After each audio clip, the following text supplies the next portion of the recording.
With the Butt Kicker Gamer 2, what you see and what you hear is what you feel.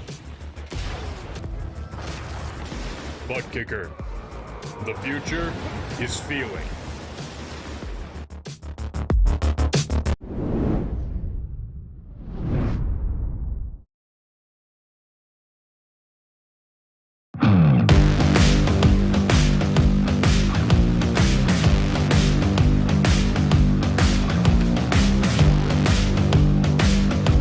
The pair of tracks we have in store tonight couldn't be more diametrically opposed. On the one hand, it's Virginia International Raceway with its seemingly never-ending sequence of corners and sweeping bends. It's a track that requires precision and a steady wheel to get right. On the other hand, it's the ultimate power circuit in the form of the Red Bull Ring. The blast of horsepower through the Austrian Alps. It's a circuit that rewards bravery in large bounds.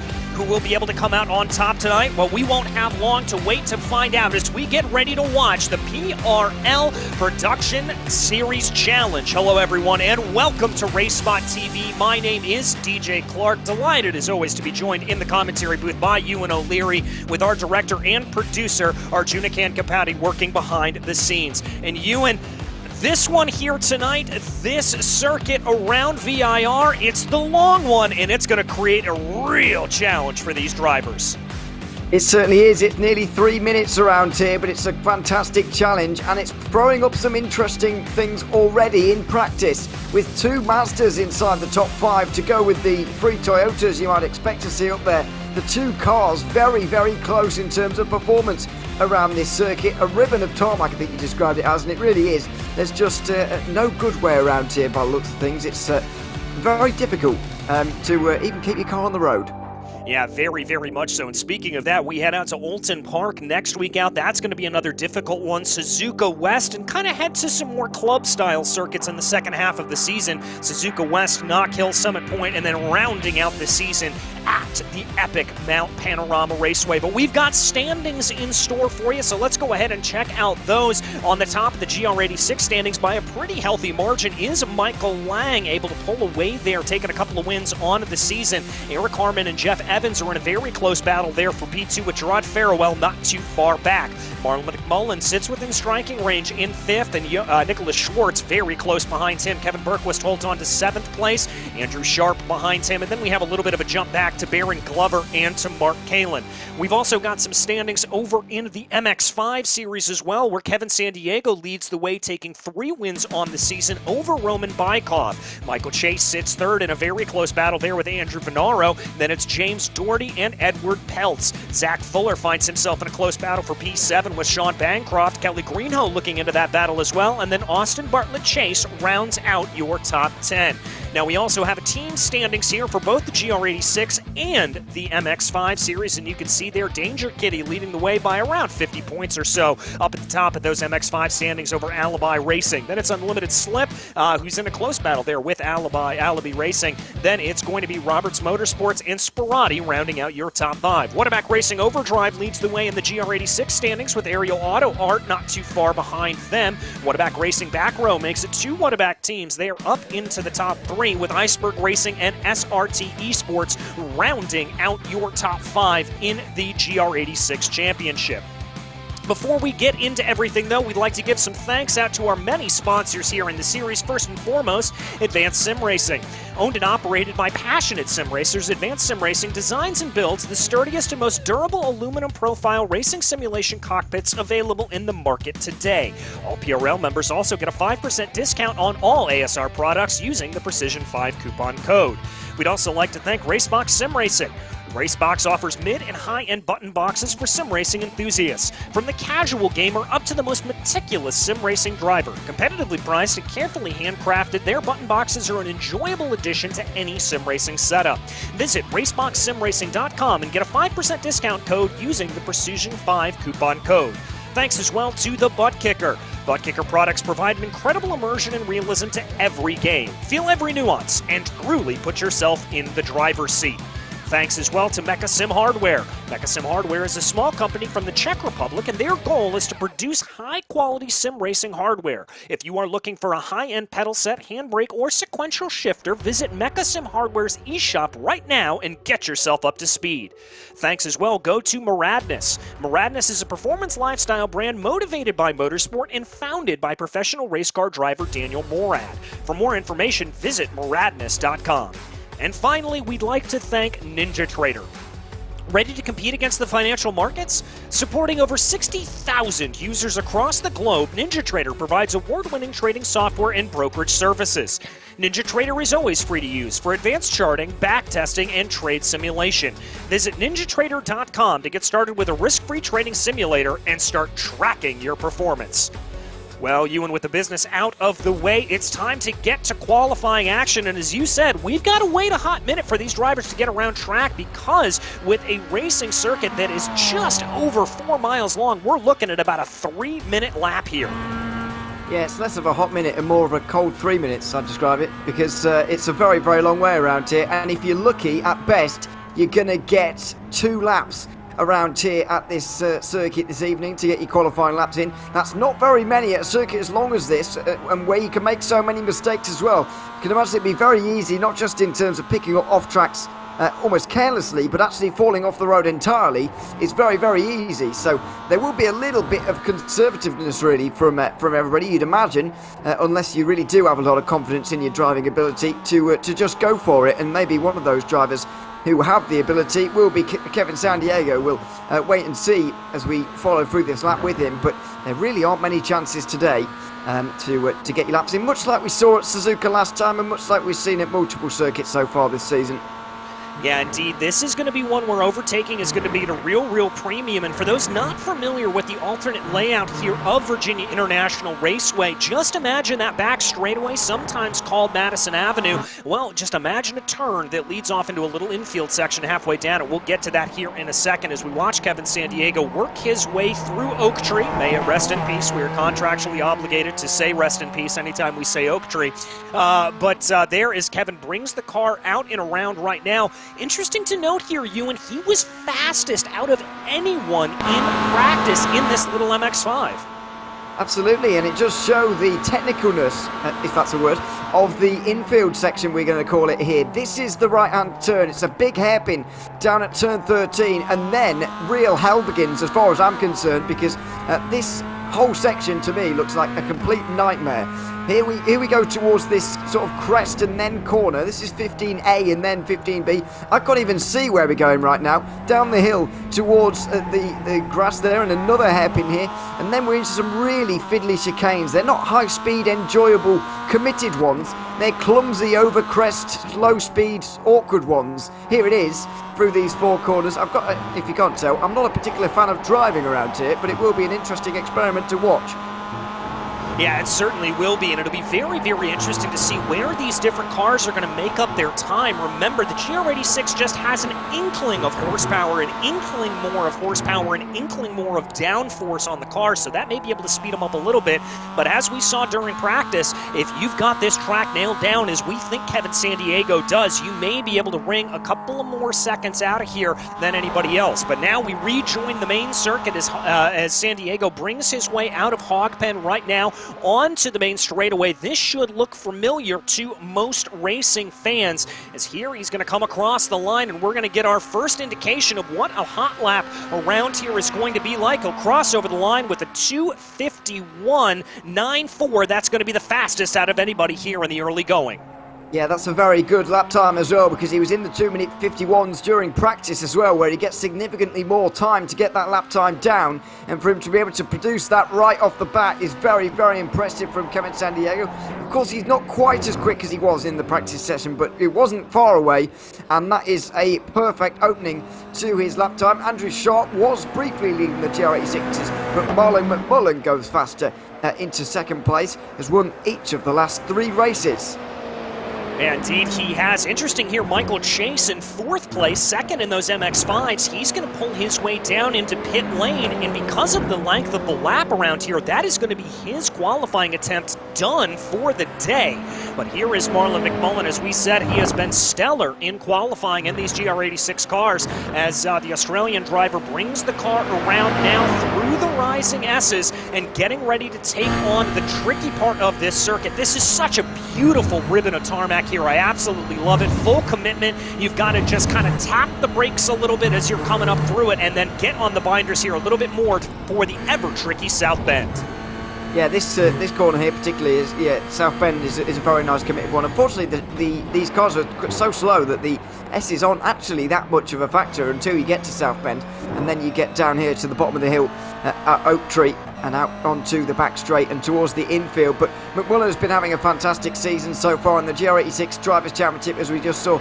5th place in the points at the moment, but as we apply the drop weeks after this round, if we'd have already applied it right now, he would be in the championship lead by about 7 points as far as I can tell. So McMullen clearly has a fantastic chance to take this title, but the only problem really is the fact he doesn't have a drop week to fall back on. He wasn't there at the opening round of Daytona, so he doesn't have a good score to fall back on should he have any trouble down the line in these coming rounds.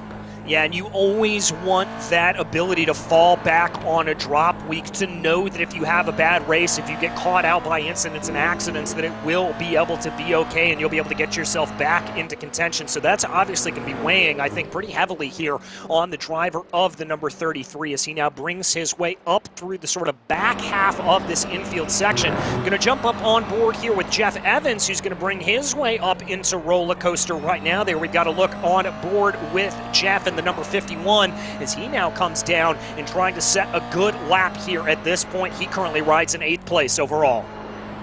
Yeah, trying to improve from that. Just got a little bit wide through that final corner, and momentum's so important in these cars, of course, that you can't really afford any little small mistake like that.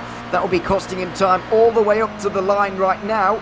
And we'll see if he does improve. He will barely by half a second for Jeff Evans. That will put him up to 7th place overall.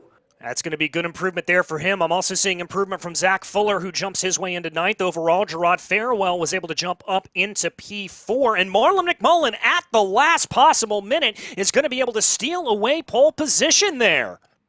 Certainly is a 2 minute 51.8, 1/10 of a second quicker than Kevin Sandiego. So it will be different categories on the front row by the looks of things. But that looks like the only real driver who's going to be able to go any quicker than Sandiego's time by the looks of things. Alex Tita here doing his first lap time of the session. But yeah, for those who are going to challenge right up the front, that looks like it's going to be it. Interestingly, I think around 8 drivers weren't actually able to get a lap time in during that qualifying session, such is the difficulty of having not very many laps at all. Yeah, quite a few drivers there not able to put in a good session, and so that's certainly going to change things around there for them. It does look like here we are going to have a split start, so that's going to be the GR86s up at the top of the field and then the MX-5s a little bit farther back, but that's going to change things up. Let's go ahead and bring you through that starting order here today as we get ready to be able to go right now. And there it is, Marlon McMullen up at the top of the station right there with Kevin Sandiego to his outside, Andrew Sharp and Gerard Farewell behind them. In P5, it'll be Eric Harmon, followed by Michael Chase as they work their way through. Then it's going to be Jeff Evans in P7. Sean Bancroft will line up in P8. Zach Fuller for Alibi Racing will be 9th, and then Kelly Greenhoe for Danger Kitty lines up in P10. Then it's Nicholas Schwartz in P11, followed by Austin Bartlett Chase in P12. As we roll back into 13th position, it's Kevin Berquist for Crikey Esports. Andrew Venaro going to be to his outside in the number 38. Nathan Miller will line up in 15th place with Kyle Strichards in the 16th to his outside. Then in the row behind them, it's Alex Teeter and Daniel Del Busto. In 19th, Ryan Kings for Danger Kitty, a little bit farther back down in the field than I would have expected him to see, but he's got some good race pace, and we'll see how that will be able to develop as the race goes along. Derek Putnam's going to line up to his outside in P20, with a row of GR86s behind them in the form of Doug Evans and Colton Lane.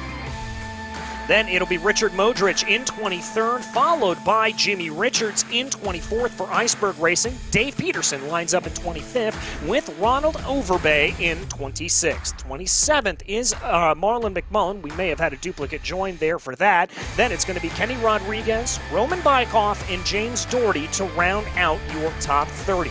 Mark Kalin starts off in 31st, followed by Edward Peltz. Then it's Joseph Baer and Colton Easterday to round out your 34-car field. And well, normally at this point, I would be saying it's going to be an interesting warm-up to be able to get going, but it looks like we're going to have a full warm-up lap here for these drivers, Ewan. And so that means that plenty of time to get some heat into these tires and make sure everything is working to perfection. Yeah, almost too much time to get everything into order by the looks of things. We are going to get a split start once again, as you mentioned, and we were talking a little bit about this and quite what effect this has on the race a little bit before we came to air, because it really does make things difficult for the Mazdas in particular. As we saw there, Kevin Sandiego is very capable of running up inside the top 2 positions in this race. However, he's starting behind, the 18 or 17 GR86s we've got rolling out here today. So that means he'll likely have to overtake quite a few of them as they get underway today. So that's going to be interesting and a real problem for him throughout a circuit that's not that easy to overtake. No, it's certainly not, and especially as we've seen the raw horsepower advantage in the MX-5's not exactly there, so it's going to be a little bit of a run here for them. As we watch right now, though, a lot of these cars just slowly but surely working their way around the circuit, showing some good discretion, not going full too wide through the snake. I think that's probably a good call there for them. Now working their way under the Michelin Bridge, and I can tell you that can be a little bit of a surprising danger zone. I've seen some pretty big incidents there in real life that have taken place as the MX-5 field behind them also continues to work their way around right now. But a beautiful camera shot there being provided by Arjuna really gives you a sense of just the speed and how much lateral motion you have to carry through the S's and up through the Rising Snake. Yeah, it's a vast race circuit in terms of the actual ground that it covers. It just seems absolutely huge. It's one of those circuits where there's no real space on the outside in terms of grass or tarmac runoff, I should say. It's just grass, but you do find yourself often searching for the walls because they're quite far away. Down here, obviously, there's a forest, so the barrier's a bit closer down here at Oak Tree. But you think of places like through the S's there, and towards South Bend, you've got so much space before you hit the wall. And so that's going to be a relief, but it's this infield section that's really been grabbing my attention. It's just, I do remember driving it. It's got to be a good 7 years maybe since I've driven it, but it's so awkward, and I'm wondering what the racing is going to be like into there, because you've got the back straight, you've got the hairpin up here at turn 13, which I would say is a pretty good overtaking opportunity, especially with this awkwardly always tightening hairpin. But then you've got the infield, and what are you going to do when you get down towards turn 14? Turn 15. Turn 14 is not really a corner. Turn 15, where you're kind of going over a crest, downhill towards the chicaney hairpin thing. What's going to happen there? It's an interesting experiment. Yeah, it certainly is going to be interesting to see how it's going to work, and I've got to think that they're going to get their way down into single-file order, because I cannot see a way in which they're going to be able to go too wide going down into that turn 15 area as we continue to watch here, working their way around. And then once again, once you come out of that first infield area, coming back here into turn 17, A, B, and C, that little triangle of corners that you see right there, and then rising back up the hill, it's not exactly easy. So that could scupper some racing. It could also see some pretty frenetic dives coming down into those corners, but we will have to see just how that plays itself out. Only a couple of more corners to go here until we work our way out of the infield section, get our way back onto the traditional road course here, the outer road course, and then that can only mean one thing. Well, it's really only roller coaster and hog pen to go until we let this multi-class field loose around VIR. Here they go. go as we take a look back at the MX-5 field. Once again, that's going to be Kevin Sandiego, Michael Chase, Sean Bancroft, and Zach Fuller leading the way. And up at the front here of the GR86 field, it's Marlon McMullen and Andrew Sharp that will be leading this field to green. It's a long time until the start-finish line here as the pace car pulls its way down into pit lane, and we get ready to go racing as there goes the green, and here we go in VIR. McMullen gets a good getaway there as Sharp tries to tuck in behind him. His teammate Gerard Farrell also going to be in line there as Eric Harmon's going to try to hold in. Looks like he's going to try to poke his nose to the outside. We take a look back there as the MX-5 field starts to get their way flying, and Kevin Sandiego is off to a great start. Yes, the classic thing that Kevin Sandiego does, get pole and get this race started as quickly as possible to pull the biggest margin you can until the first braking zone of the day. We know how easy it is to slipstream off of one another in this master category. He's trying to alleviate that as much as possible by stealing a march on everybody, and it looks like it's been a clean start from most into turn one. Yeah, not seeing a whole lot of offs there going down into Horseshoe. That's going to be able to keep everybody together as now they work their way into the snake for the first time, bounding over the curbs there, single file order in the MX-5s and in the GR86s here as they continue to try to find a little bit of an opportunity. I think you and your assessment's probably right. The best overtaking spot we're going to see is going to be going down into turn 13. I think it's going to be there, or it is going to be down in towards turn one. We'll just have to see how close you can really stay around these technical corners. It really is going to come down to that. It's not one of those circuits like we've seen at Daytona or Monza, especially, for example, where you really need the draft and you can stay within the draft and you're absolutely fine. It's a much more technical circuit than that. You're going to have to work a lot harder to stay in touch than that.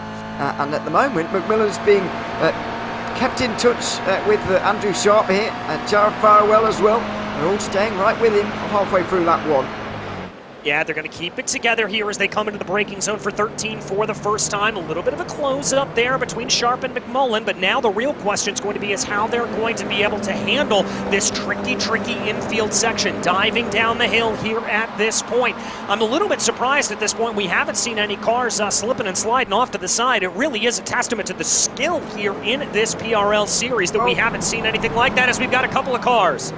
Yeah, that was a classic curse, but off on the grass. But it's one of those corners down there at turn 15A and B where you can actually get away with it and rejoin the circuit. You will get a slowdown, as we've just seen from one of the GR86s. But yeah, you can stay on the circuit at least, and that is at least a positive. Yeah, I'm a little bit surprised as well. But once again, as you say, it is a testament to these drivers. They will have been practicing for some time now. And it does take some practice through this section here because it's just corner after corner after corner, especially in this infield section. Yeah, it certainly does. As we take a look at the split screen there on the top of your screen, that is the battle for P1 between McMullen and Sharp. On the bottom of your screen there, that is the battle for P2 in the MX-5 category with Michael Chase coming up behind and holding off Sean Bancroft here at this point. And look at that. That's Kevin Sandiego trying to make a move down to the GR86s. That's Ronald Overbay he's trying to get by. And look at Michael Chase as well. This is the exact part about momentum with these cars. When you lose it, you're going nowhere. Kevin Sandiego right now involved in a 3 wide very nearly. Michael Chase down the middle. Sean Bancroft here as well. In towards turn number 1. Sandiego will hold on, but this will be the story of the race now. The Masters are into the GR86 traffic, and it's going to make their race so hard. Yeah, it's going to be very challenging. You just saw all of the ground there that your leader, Kevin Sandiego, lost. And Overbay already demoted down into 21st overall as he runs. And look at that little pack up ahead. Kenny Rodriguez, Richard Modric, Mark Kalin, Jimmy Richards, all of them in the GR86s. They're going to be caught, I would have to imagine, here relatively shortly by Sandiego. And Sandiego has got to be praying that he does not catch them in the same way that he caught Overbay. Yeah, I mean, I'll repeat, and this is a little bit of a replay of how the GR86 ended up off the road at turn 15A there. But yeah, I mean, I'll repeat what I said a little bit earlier on, because as we see also a spin out of the turn 13 as well for one of the Mazdas. That was Austin Bartlett Chase down at the back of the field now. But yeah, it's one of those things where it's so hard to overtake around here, but also Kevin Sandiego is faster than a lot of the GR86s. As I mentioned, there were 17 that started this race. He was faster than 16 of them during qualifying, and that's going to make his race just filled with traffic. Yeah, it really and truly is. There is that battle for first in the MX-5 Cup right now. San Diego, Chase, Bancroft, Fuller. Here comes Chase, thinking about a move down into the inside of turn 13. That's not going to play out for him as we jump back on board here with Zach Fuller in the number 10 machine, sitting back in the popcorn position, just kind of watching this battle all play out in front of him. Yeah, it's a very enjoyable place to be for us right now as well, because you can see the front three right in front, but now you'll see the agility of this Mazda really come into its own compared to the GR86. There's a couple battling just up in front there. That's Richard Modric and also Kenny Rodriguez going nose to tail really. San Diego tries to filter his way through. This is so awkward now for the leaders. It's so awkward, but that was a very sweet move by San Diego, just absolutely chucking the car down there through turn 17 and now through 18B. He's able to send the car around the outside. That's going to give the position back over right there to Richard Modric, as now it's going to be Michael Chase. Excuse me, that's Sean Bancroft trying to follow his way on through. Almost contact there between the two. I think they did bang doors. I think there was contact as well, and the GR86 is now playing roadblock almost, as if they're Kevin San Diego's bodyguards right now, holding everybody back. Let's see if anyone can get through the final corner, as one of the GR86s of Nicholas Schwartz finds himself way off the road, and he'll be right in front of the Mazda leaders as well right now. It's going to be such a hellish race for them back there. You can already see them battling away again. The battle now for fourth place. Zach Fuller wasn't able to get through quite so quickly either. So the likes of Kelly Greeno and also Roman Bykov have both joined in. That's a serious dive bomb from Roman Bykov, but he stopped it in time and he's up to fourth place. How did he make that work? He came from 3 miles back and still managed to make the pass. Incredible stuff there from Bykov. He is going to be able to hold on to that fourth place in class right now, and now be trying to work his way by Kenny Rodriguez, who's already lost a couple of positions there to Bancroft, Chase, and San Diego. Is they're going to be a little bit held up here, coming through NASCAR bend and left hook, now working their way into the S's, and once again, that number 10 machine of Zach Fuller, I think, going to be ruining getting past like that. It's here they work their way now up into the Rising Snake. Again, not really an opportunity to be able to get a pass done here at this point, but they're going to have to try to do something here to get by these GR86s. It's entertaining for us, but my goodness, this is frustrating for the likes of Zach Fuller and Roman Bykov. Down the inside goes Bykov, one of the GR86s, think of Jimmy Richards that might be, who's pushed off the road at South Bend and will rejoin somewhere. Well, yet to see, yeah, just in front of the oak tree, couple of corners there. But yeah, this has got to be so frustrating for the Mazdas, who know they're quicker than a significant amount of the GR86s, but just can't work a way through efficiently. Yeah, and here is that battle up at the front of the GR86 field right now. We ride on board with Andrew Sharp, who's only about a half second behind Marlon McMullen at this point, as they continue to try to work their way around. Now, they don't have any lap traffic to deal with. They've got a clean stretch of road in front of them, so this is pretty much just a 1v1 battle. Excuse me, this is on board with Gerard Farewell, third place in that chain. He sits about 2.5 seconds behind your leader. Yeah, Sharp has impressed me so far in this race, actually sticking with McMillan, because we've really seen ever since the 33, the driver of the 33 really, got into this championship, we've seen it's been over for everybody else. No one's really got near him so far, and we saw that once again, case in point at Suzuka 1 week ago. But this time around, Andrew Sharp is staying with McMillan quite well. As I said earlier, it's a technical circuit. It's not one of those circuits where he's just staying in because of the draft. He's staying in because he does deserve to be there, and he is every bit as quick as the leader right now. Yeah, he certainly is. We're going to jump you back down in the field here a little bit more. This is Kevin San Diego as he tries to work his way by Jimmy Richards and Doug Evans there. Oh, that was a very narrow line through Hogpen. Somehow he's able to keep the car pointed the right way. He's going to split the difference in between the two coming down the main straight. Well, this is unbelievable. Here goes Kevin San Diego. He has got through that better exit off the final corner, showing once again that momentum is so important. It's side by side behind between Jimmy Richards and Doug Evans in towards turn 1, and the big dive is from Sean Bancroft, who was in the mirrors of Nicholas Schwartz, by the way, in the final corner, who nearly went off at that turn for the second lap in a row. Didn't manage it, but Bancroft right now is taking every bit as many risks as Kevin Sandiego is right now in traffic as they try and catch one another through all of these battles. Well, I think he has to here at this point. The only way Bancroft can even hope to be able to keep up behind Kevin Sandiego is by absolutely sending it down into these corners. We've got a nice little battle here, though, in the GR86 category right now as they try to fight their way around. That's going to be Doug Evans and Nicholas Schwartz. That's going to be Schwartz just having a nose ahead here, and I think he may have picked up a slowdown penalty, as indeed Doug Evans did, and he had to back out of it a little bit there. They were giving each other a lot of room through the S's there, and it's really put a roadblock in front of Zach Fuller again here, who will have to make a way through into South Bend, although maybe backs off, seeing what happened to Roman Bykov, who tried that last lap around, and he'll go for it into turn 12 instead, turn 11 and then 12, excuse me. He does make it through on Evans, and will aim to do the same to Schwartz as well, as Evans is going to go a little bit wide because of Bykov and Kelly Greenhow also, who are going through. It's a real case of looking in the mirrors, forwards and backwards and all over for drivers of both categories of car. Yeah, well, thankfully, though, here for Marlon McMullen, he's only got to look behind him, and that is at the car of Andrew Sharp, the number 24, continuing to put pressure here back on your leader, the number 33. This gap holding at about 0.5 of a second. Sharp not letting McMullen out of his sights whatsoever.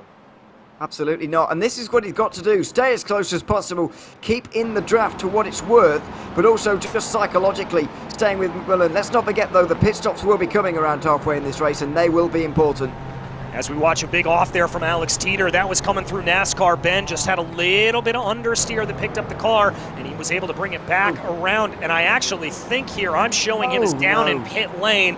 I think that may be Alex Teeter's day done. You know, so focused on rejoining the circuit safely that actually he sacrificed his own race in the name of that in some way, because got himself on the grass on the outside, just understeered, just would not turn, and got straight into the wall on the outside line. Yeah, a real shame that is for him, and we'll have some pretty hefty repairs to do there. Yeah, as we take a look here at Jeff Evans, currently sat in 4th place right now, holding off a little bit of an attack here from Eric Harmon behind. Looks like Harmon lost a lot of time coming down the main straightaway there, and he's going to have to gather things back up under him to try again. But Evans trying to close down here on Andrew Sharp's teammate, Gerard Farrow. We're going to jump back to check out Mark Kalin, as that is going to be one of the MX-5s coming down to his inside there. That's going to be Kevin Sandiego, your leader, and Kalin going wide. Yeah, Kalin, once again, very much like Alex Teeter there, just going too wide. And the grass here at VIR really pulls you off the circuit and just doesn't let go of you either. It's very easy to do that in towards turn number 1. The outside of that corner can creep up on you a lot, as it can down here at NASCAR Bend. And I'm still at a loss as to why they call it that, but anyway, they do.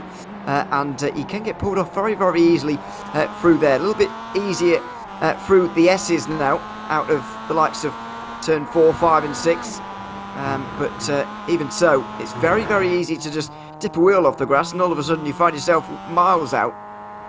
Yeah, it certainly is. We jump around in the field here. That was Kelly Greenhow we rode on board with, and Colton Easterday that we ride on board with now. And you and I can actually tell you why it is named NASCAR Bend. Believe it or not, NASCAR raced here back in the day, and there were many, many of the greats at the time, including Richard Petty, that went off at that corner. So that is why they named it NASCAR Bend. Wow, I'm glad you've given me that information, to be honest, because that would send NASCAR drivers these days into a fit, wouldn't it? Sending them here. Go around here, why not? It would never happen today. No, never in a million years. But back in the day, they did. I don't know the exact year when they raced it. I believe it was back in the 50s. But nevertheless, we focus on present-day racing as we give a little bit of love here to the number 62 working their way through the field here at this point. This is Mark Kalin. He's under pressure right now from Roman Bykov behind. Remember, Bykov, whoa, getting up onto 2 wheels in that car, not liking that. Well, there must be something wrong with that car, because that looked exceptionally weird there from one of the GR86s. It was Mark Kalin getting things wrong up at turn 13 and up on 2 wheels as well without even touching the curb. This is down at Oak Tree. He was already getting things wrong before then, and there might be one of your reasons. Maybe he had damage, because surely that car doesn't behave like that normally. No, as we take a look at it here coming down in, yeah, that's suspension damage. That's just a suspension snap there, I would have to say. And Kalen's day, unfortunately, looking like it is more than likely over here. But one driver whose day is not over, that is Kevin Sandiego for Danger Kitty. He continues to work his way up through the field. Sean Bancroft trying to keep up the pace behind him, but Kevin Sandiego is just picking off these GR86s like they are flies on a cow there as he's going to move his way on by. Daniel Del Busto goes off, and that means Nathan Miller is going to be the next driver up. And Del Busto's going to possibly lose a top 10 hit. He's got enough of a gap to hold on to that, actually, but he will lose a lot of track position. San Diego will once again go through on Nathan Miller, and now he's, believe it or not, up to 7th place overall. Carl Streichardt is the next one, but after that, he will get a bit of clean air, so Kevin San Diego might be in the clear here very soon, because we are coming up towards that stage in the race where things just get a little bit easier. Let's not forget the top 6 nearly covered by half a minute after just over 15 minutes of racing, which is a very big margin. Yeah, and speaking of big margins here, Marlon McMullen being able to pull away from Andrew Sharp over the last couple of minutes here. The gap is now extended up to about 2.8 seconds. I'm assuming that there must have been a little bit of a mistake there from Sharp to be able to lose that much time, as he has been able to keep up the pace relatively well. Indeed, I look back on the last lap here, and Sharp ran a 2:53.38 compared to McMullen's 2:51.65. Yeah, so that's 1.7 seconds of a loss, and he was about half a second behind before, so maybe it doesn't account for all of the loss, but given the fact that it's nearly 2 seconds slower than his best lap time for Andrew Sharp, I would suggest that maybe there was a mistake. But as we've been saying many times today, it's very easy to make just a small mistake that you wouldn't really otherwise notice. You know, maybe he ran wide at South Bend or got things wrong at one of these many corners where you can get pulled off very easily by the grass. Yeah, exactly. I think that could be exactly what happened. Just had to gather the car a little bit back up under it. By the way, we have had a driver coming down into pit lane. That is Kelly Greenhoe has come down into the pits. As we take a look at second in that MX5 category, that is Sean Bancroft being able to send a move on Kevin Bergquist. He's going to get that done before they go down into turn 13. So Bancroft doing what he needs to do, but he is seeing that gap between himself and Kevin Sandiego continue to run away. One driver who is keeping it close, though, Michael Chase, who is now behind Bergquist, only a car back from Sean Bancroft. There could be a battle here for P2 in the MX5s. I think there very much will be, to be honest. Bancroft did well actually through the traffic, if you remember, to get through on Michael Chase. It was the first lap they got into traffic when they were overtaking drivers like Overbay and Schwartz, who are now at the back of the GR86 field. Bancroft was very, very strong on that opening lap and managed to get through on Chase, who at the start of that lap was actually side by side for the lead with Kevin Sandiego. So he certainly does deserve to be up here, Michael Chase, and possibly into second place based on qualifying pace. So maybe there will be chance for the remainder of this one that Chase can get there, but he does have a 2-second margin to pull back with about half of this race remaining. Yeah, he's got plenty to lean back on here at this point. We'll have to see if he is able to use it. By the way, we have had what I believe is our first scheduled pit stop here at this point. Pit stops, I should say. Nicholas Schwartz from the GR86 and Kelly Greenhoe both coming down into pit lane. Not altogether surprising to see Kelly coming down into the pits, as he's often one of those drivers that likes to take that early pit stop. And it looks like it's working out in Spain's for him here, as he's gotten himself a wide open swath of tarmac. Absolutely, this is the idea, although I would argue that, well, actually, to be fair, the MX5s don't really have much choice. They can barely go over halfway normally in these races. Maybe around here you'll be able to go a little bit further, but if I was going for that strategy, I would maybe have pitted a little bit earlier than that. But either way, it's a good idea, because, as you say, in 17 seconds of clean air at the moment for Greenhoe, that is very, very good news. And we'll be able to make good lap time, although the traffic is sort of filtering its way out for the leaders as well. Yeah, we should expect the leaders here in, as we are already about 18.5 minutes down in this race, only 16.5 minutes left to go. There is your overall leader, Marlon McMullen. He's been able to extend the gap up the front of the field here by a couple more tenths of a second. It now sits at 3.5 seconds, as I love watching those GR86s come down into the braking zones. You could really see the pitch and the yaw on these cars. They're absolutely incredible to see, as here they continue to go here at this point. McMullen just bringing that car. You can almost hear it bottoming out there over the crest. And I'm not surprised as well. I don't think we've overemphasize just how difficult this infield section is. It's not often used in any race series, but just look at how difficult this is. Over the crest through a double chicane sort of complex we've got going on here, and then a sort of more winding and open S's section that you don't have to think about so much, but you do still have to take the turns as they come, and you're certainly still thinking about it. And even if you're not using the brakes at that point, you are certainly modulating the throttle through there, and then you've not got much time to rest until you're into the well, I was about to say Grand Prix circuit there, the full circuit, the full course again. So I don't think we're overemphasizing just what a difficult racetrack this is, and how under practice prior to this tweak, most of these drivers will be very, very fresh onto this circuit. Yeah, very much so, and let's not also under stress just how difficult the first and second sectors of this lap are, coming up through the snake, through the rising S's, even though, as you mentioned, Ewan, that you don't have to necessarily do nearly as much coasting and braking as you do in, say, a GT4 or a GT3 car around here. It's still a very, very difficult proposition to be able to get a car around there correctly, and throw that to that added infield section, and this course just becomes another beast entirely. Absolutely, it's about getting the rhythm right, really, and that's exactly what Marlon McMullen has got at the moment. Just untouchable in these last 3 weeks, and it's continuing on today. Yeah, a remarkable drive, and when he's in that kind of rhythm, it's very difficult to stop him. As there, we've got the leader of the MX-5s coming down into pit lane, Kevin Sandiego, joined by Michael Chase, Sean Bancroft, Zach Fuller, Roman Bykoff. Looks like the majority of the MX-5 field coming into the pits here at this point, and true to point, as you said earlier, Ewan, that a lot of these drivers opting to come in a little bit early because those MX-5 fuel tanks just don't seem to have as much. Kevin Bergquist, interestingly, taking tires there in the GR86. That's a strategy that may play out for him. It may not, though, depending on what the tire wear situation is like out on this track. Yeah, we'll see what you can imagine. It's pretty high, to be fair, but yeah, we'll see what comes of that. 17 seconds for Kevin Sandiego. Oh dear, that's a car in the wall.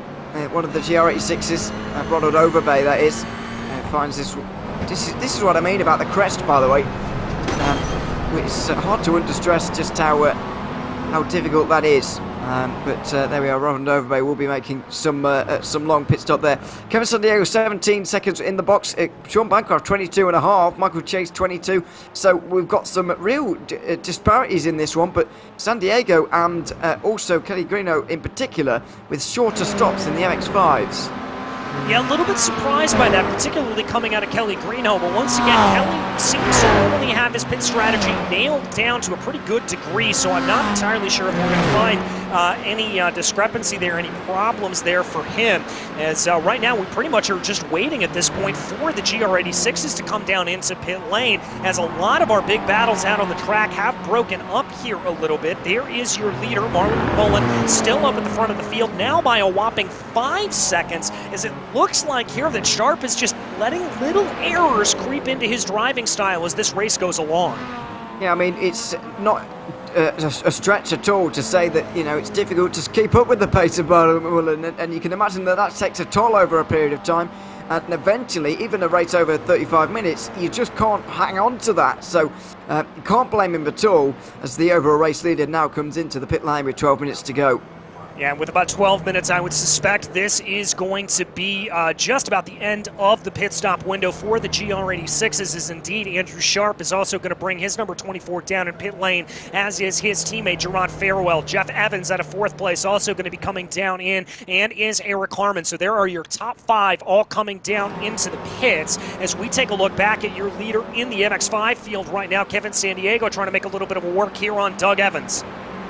Absolutely, he's trying, but just finding it difficult to do so. And this is another problem for the MX-5s, is that they find themselves often out behind drivers that haven't pitted yet. So you remember from earlier that Sandiego has negotiated Doug Evans in the past, but we'll have to do it again here on this lap, and we'll just be taking a few chunks out of his lead, although at nearly 12 seconds, I think he'll be fine.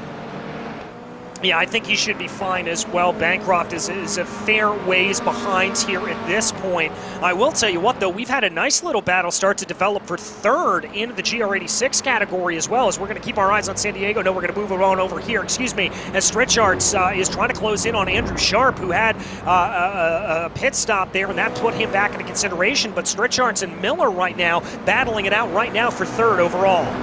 Yeah, only 10 seconds needed for the fuel for those GR86s, so they're back out and away already. But Carl Strikeschartz and Nathan Miller haven't made those stops yet, as well as Jimmy Richards as well. And that's it. Those three are the only ones yet to pit, but it just shows the pace of the likes of Marlon McMullen and Andrew Sharp, the fact that they can make that pit stop of that length and still come out ahead of them. Yes, indeed. And by the way, Doug Evans has come down into pit lane, so that has released your leader in the MX5 field there of Kevin Sandiego. As we continue to watch the number 7 here, Strikeschartz just trying to hold on a little bit. Credit here where credit's due. Andrew Sharp pulling away from him dutifully, as Sharp has made his pit stop here at this point, so he really isn't fighting with these two behind him. No, really isn't, and should have the pace to see them off anyway. So it won't be too much of a worry. Expecting to see these two in at the end of this lap, really, and that probably means they won't fight each other either on this in lap, I wouldn't imagine. Nathan Miller is just going to end up following Strikeschartz through the infield, is he? Or is he going to stick his nose up the inside? Well, he is, and maybe shouldn't have done because he sent himself into a slight half spin. Yeah, I've got to agree with you there. I think that was maybe a little bit of an over-opportunistic move, but nevertheless, both drivers able to continue on here at this point, although that gap has certainly separated itself out a little bit more. We're going to jump you back in the field here. This is for 16th overall. That is Richard Modric being followed by Andrew Venaro, and Doug Evans, having made his pit stop here, finds himself coming out into 18th. Yeah, in case you haven't noticed already this season, GR86 pit stops are pretty significantly shorter than MX5 ones, and in some cases at this race, they're less than half of the length of the MX5 pit stops, so some of these slower GR86s finding themselves out in front of cars that have already overtaken them in this race. And Andrew Venaro going to have to make a move on Richard Mudrick for the second time in this race, although it is calming down a little bit. Generally, the faster drivers are finding their way free now, with the likes of Kevin Sandiego having 17 seconds to the next cars. Very much found himself a little pocket of air there. But that's not the case for all the MX5s, as we can see here. Now, Venaro still trying to be able to work on that number 716 to the best of his abilities as they continue to go around right now. Evans holding in behind. We do have Strikeschartz and Miller coming down into pit lane. I would anticipate Eric Harmon also coming in, and that will round out your pit stops for the day. It certainly will. And I think, yeah, Jimmy Richards has to pit actually as well, he does now. So there you are. That will be the pit stops completed, and we'll see where they come out. But for the main players in this one, they have already made their stops, and they're out and away again, as it's all wrong for Richard Modric through the chicanes down there. Able to get things back on the road and stay in front of an increasingly frustrated Andrew Venaro in 17th overall. Yeah, I think Venaro clearly has the speed here to be able to get his way on by, and is going to be pushing every way that he can to try to be able to get it. He's just going to have to focus here at the exit of Hog Pen. Hope he's going to be able to get the best run out of that corner as they now come down through Roller Coaster. And it looks like there, for the moment, that may have been enough by Modric to be able to keep Venaro at bay. Let's see how they work their way back out onto the start-finish straightaway here. No, that's a great run there potentially from Venaro. Is he going to be able to get the draft and make this work? It looks like he might well do, especially with the lack of pressure from Doug Evans in behind now as well. He'll pull to the outside. I'm not sure what he's trying to indicate there, but he's gotten through. Mudrick interpreting that, I think, as a sign from Venaro that he really wants to get through there. It doesn't matter now. They've sorted it out between themselves. I was beginning to wonder whether Venaro wanted Mudrick to stay where he was and just get on with this, but clearly he wants his own bit of free track space, and that's exactly what Venaro has got, although with 14 seconds up to the next MX5, it's probably going to be 6th place, and that's it for Venaro today. Yeah, I think that's probably all he's going to be able to gain onto here at this point, but still about 6 minutes, almost 7 minutes left to go in this race. We still have some interesting things to be able to play their way out right now. Looks like your leader in the MX5s, Kevin Sandiego, is going to be trying to make a little bit of a move here on Kyle Strikeschartz up at the front of the field. This is going to be for 6th overall, as Sandiego is going to stay in line going down into turn 13. But I've got to wonder here if we're going to see what we've seen many a time, which is on that start-finish straightaway, if the MX5's just going to be able to roll a little bit more momentum coming out of turn 23 and be able to make it work. I think that's the most likely place we're going to see it. We've seen it so many times that the momentum out of that corner is just too much because the Mazda's so strong and agile through this final half of the lap, really. But we'll see what Sandiego decides to do. There's no pressure on this for him, really. Sean Bancroft is a long way behind, and that battle for second will start to engulf Bancroft's thoughts as well very soon. But San Diego has just got to pick his way through as cleanly as he can, and maybe he's not putting as much pressure on straight shots because he knows that margin he has. Yeah, I think you're probably right about that. He knows he's got all of that breathing room between himself and Sean Bancroft. But then again, as we say that, he takes a little bit of a look there. We're going to jump you back down farther in the field here at this point. This is Kevin Bergquist under an attack from the man we were just talking about, Sean Bancroft. As Bancroft is not intent, he is pushing here at this point. Certainly is, and has to really, but there's almost no use in it because Bergqvist right in front is not really giving any room here. This is going to kill everybody's momentum. Oh, there's an incident. One of the MX-5s up in front gets in the way of Bergqvist, and Michael Chase is forced off the road in avoidance as well, who go wildly through the grass, and that will be it. Bancroft should hold on to second place in this race now, but it was one of the MX-5s, I think it was Edward Pelt, who got things wrong out the final corner, spun in front of straight shots, and everybody had to scatter as a result. Yeah, it was indeed Peltz there, as you can see, just got it a little bit wrong, and that caused the car to spin around on him. Oh my goodness, an unfortunate incident, just taking out so many drivers there as they ran. That is the last thing you want to see if you are coming up on a good lap. Oh, and let's give some credit here where credit is due to Michael Chase there to be able to hold on to that car out to the outside. Well, yeah, he had to slide through the grass wildly, of course, but he's picked up significant front-end damage, by the way, on the front of that MX-5, and will be being caught now by Zach Fuller and Kelly Greenhoe. There could be a fight for third place instead of that one for second, we were priced. It could well be a battle for Chase to even stay on the podium. Well, it's no battle here for Marlon McMullen. After pit stops, he is out to a whopping 9-second advantage up at the front of the field. And with only about 4 minutes left to go in this race, I do believe he will come to the line here and take 2 to go from Barney the Flagman. Maybe even 1, depending on how quickly he's able to get around. I think it is going to be 2. And he's going to make this into the longest race we'll have this season, I think, for some at the back especially. It will be probably more than 5 minutes longer than the actual time here, but then again, it does take quite some time.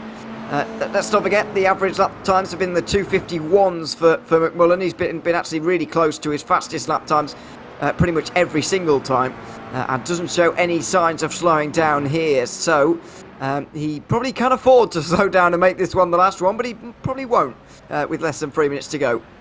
Yeah, he's going to come across the line here at this point, and that is going to be 2 to go for your leaders. We jump back to your other leader, Kevin San Diego, who finds himself in a little bit of a sandwich here, as that is Kyle Stritchard's directly up ahead of him, Nathan Miller behind him, as the leader in the MX-5 category continues to try to just work his way through these GR86s and really show his tenacity here today.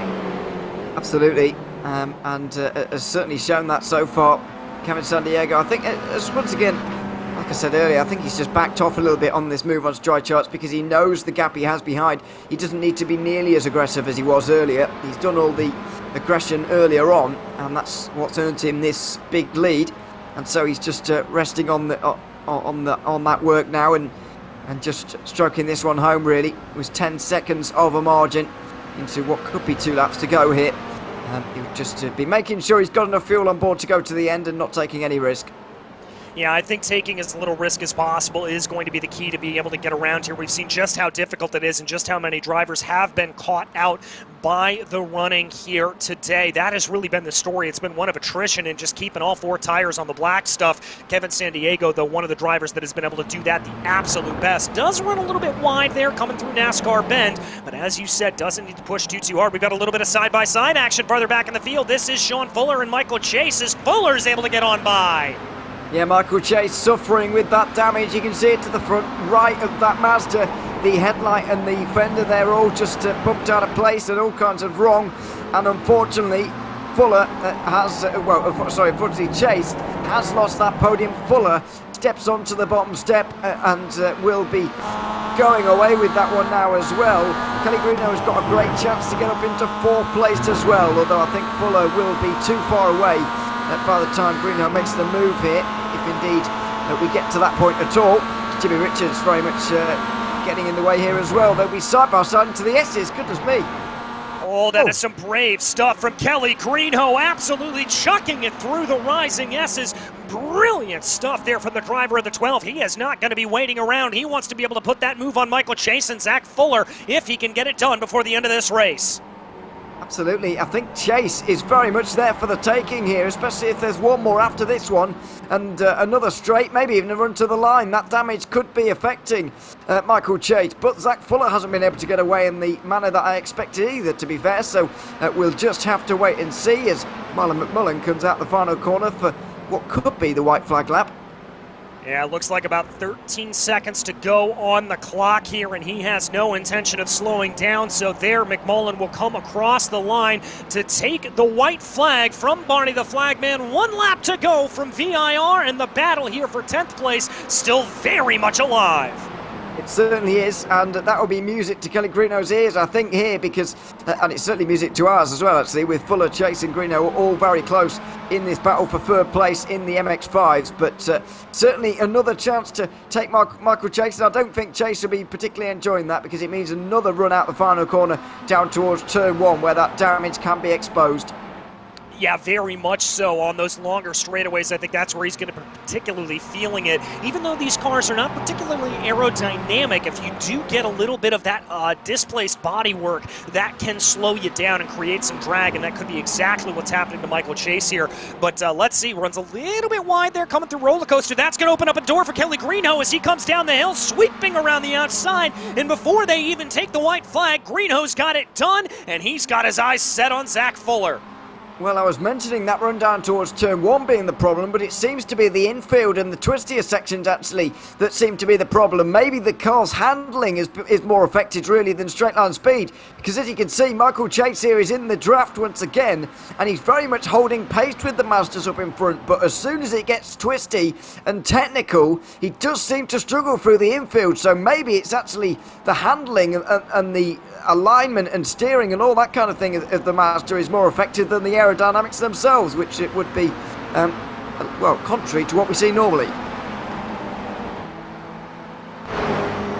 Very contrary to what we see normally, but who knows as we're going to check a little farther up in the field here at this point. This is Streichhardt and Miller as they continue to battle it out. These two have been joined at the hip all night long as Kyle tries to get a little bit of gap here over Nathan Miller right now coming up through South Bend. Not a real passing opportunity, but Ewan's got to try to set himself up here, I think, going down into turn 13.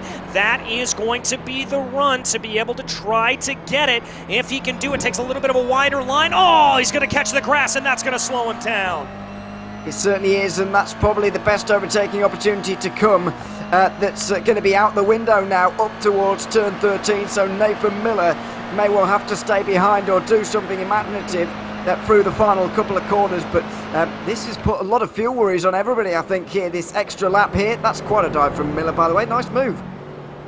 Very nice move going down into turn 13. Miller's going to try to hold that ahead here to the best of his ability. As I can also tell you, as they go side by side, Marlon McMullen comes out of Hog Pen for the final time. Still side by side farther there in the back, but it looks like McMullen is going to cruise to victory here in the GR86 series. Flashes the headlights, and it will be Marlon McMullen in the number 33 taking the top step of the podium. Absolutely fantastic drive once again. Dominant here. Oh dear, Jeff Evans on the final lap going down from 4th place. It will be only down to 5th. Eric Harmon picking up that 4th place in the GR86s.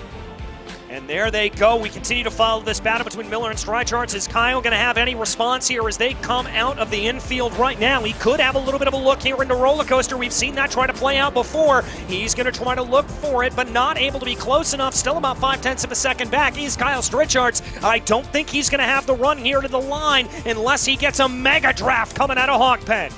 Yeah, we'll see what the exit's like. It's not bad actually from Streichhardt. He's got a good run here, and he will be in the slipstream coming out the final corner, but it won't be enough, I don't think. Nathan Miller will grab 6th, as behind Kevin Sandiego survives a very turbulent final lap to win here in the Mazda MX-5s. I think he's pretty much out of fuel as he crosses the line there to win this. Yeah, I think he's pretty much dead stick as we take a look at a replay here. This is that issue you saw for Jeff Evans, just looping it coming up through roller coaster there. Ewan just looked like he carried a little bit too much speed through the corner. And there, as we see San Diego, I think I have to agree with you that he was absolutely out of fuel.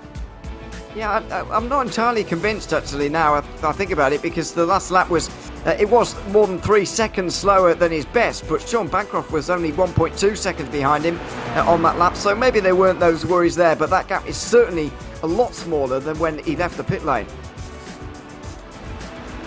Yeah, it certainly is here at this point as we wait for the other drivers to come across the line at this point. As more and more of them come over, looks like Rodriguez, Del Busto, Putnam still waiting to cross over here at this point. These last drivers just working their way around this very, very difficult circuit. And, you know, Ewan, we got to give credit here to anybody that finished this race, honestly, as that is an achievement in and of itself. It certainly is. Staying on the road is certainly something more than I can do. So you've got to give props for managing that across this event, especially the Mazdas as well, having to fight their way through a lot of traffic throughout the day because of the way these two categories are gridded up.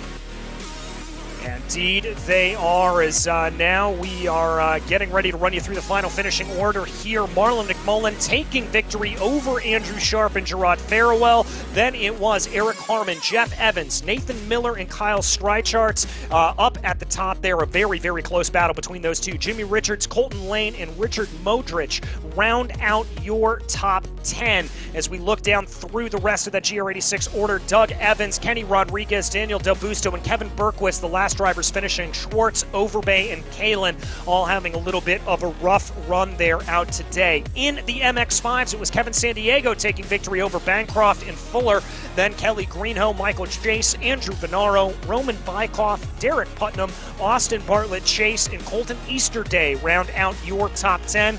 Peltz, Kings, Peterson, Teeter, McMullen, and Doherty all had a little bit of a problem out there today.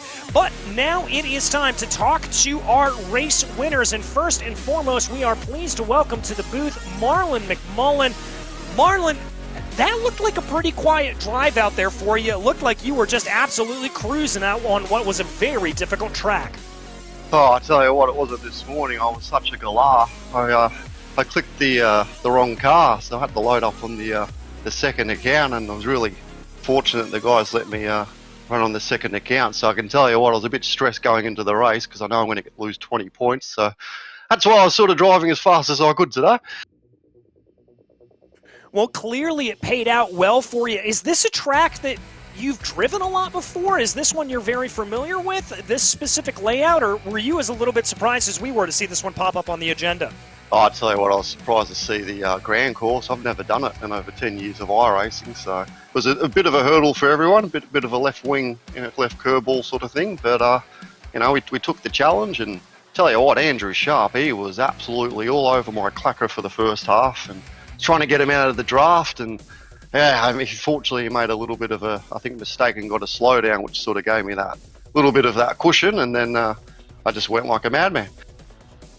Well, you certainly made it work, Marlon. Congratulations on a well-earned victory here tonight. Oh, thank you, guys. And yeah, as I said, thank you to PRL for letting me jump in. I mean, I'm going to just have to take the penalty, but big thanks to Advanced Sim Racing, RaceBox Sim Racing, Butt Kicker, Mecha Sim Hardware, Ninja Trader, Moradness, and I promise next week I'll have the paint job on the car. Fantastic. That was your victor in the GR86's Marlon McMullen, and now I believe you've been able to catch up with Kevin Sandiego. Yeah, Kevin, welcome to the booth as well. Good to have you here. Mazda MX-5 victory again, but this time at VIR. This layout, I want to ask you the same question we just posed to Marlon. How familiar are you with this slightly strange layout of VIR? Yeah, the Grand Course was a bit of a surprise. I've raced the regular long course without the infield a lot of times, and so very familiar with the rest of the track. But the infield definitely threw me for a loop, and took a while to actually get used to it, because there's just so many tricky off-camber, weird, hidden apex corners there that you have to really understand the timing and play with a lot of different entries and see what actually works, because it's challenging for sure.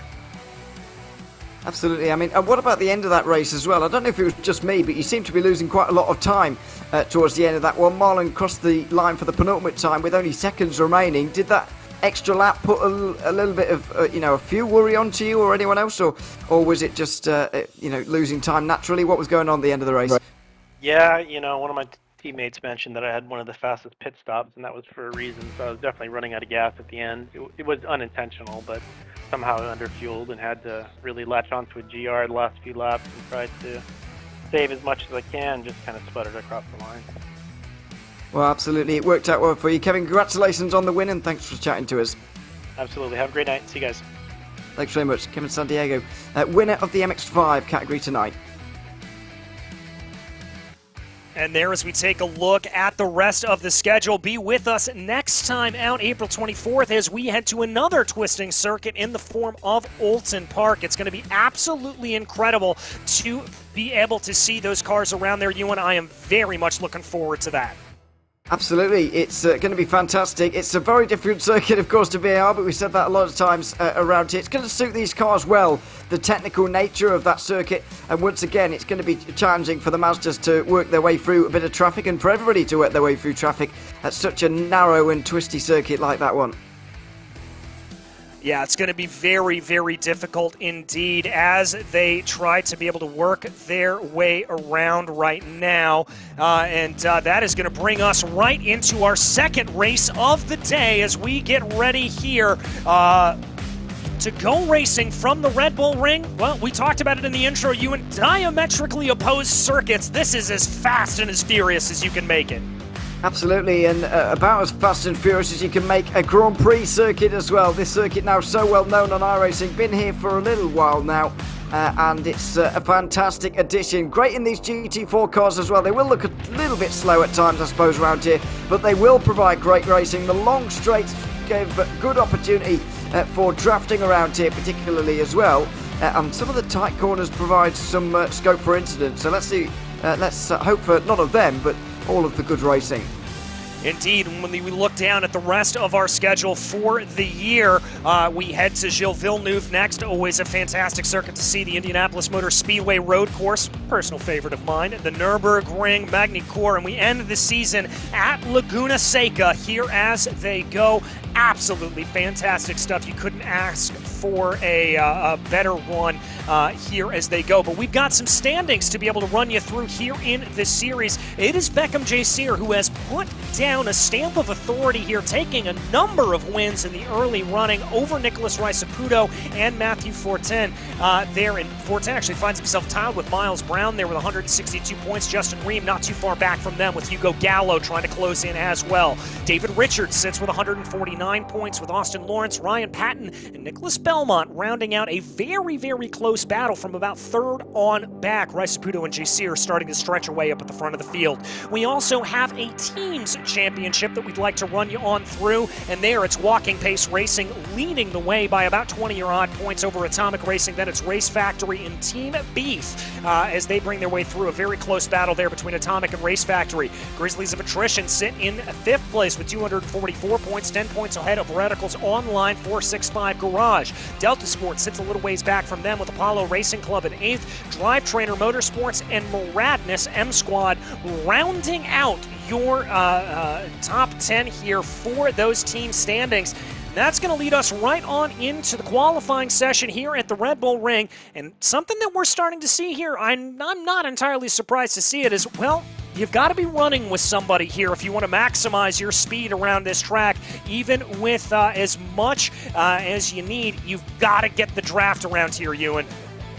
Yeah, you certainly do, and once again it's a little bit different here in the GT4 series compared to the previous qualifying test and the previous series we've just seen, because previously, Production Car Challenge, it's lone qualifying. You're on the circuit by yourself, and you don't have the option even to draft around, but there's a 20-minute session here for the GT4s, and you are all out there together.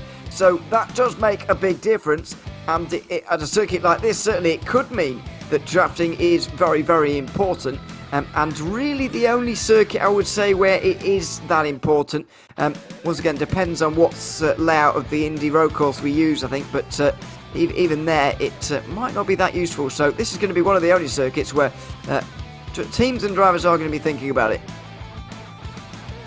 Yeah, exactly. They're going to have to be able to really think about that draft here and how to position that, and I think that's really going to come into running when it comes to the final final sections of this race, when they work their way around here, trying to set everything up as they go and trying to position yourself for the run to the line. I've seen many a time when we get a great slipstream battle coming down to the line, but right now, speaking of that slipstream, Justin Ream getting a nice little slipstream here off the drivers in front of him as he tries to work his way around and set what is better than an already pole time.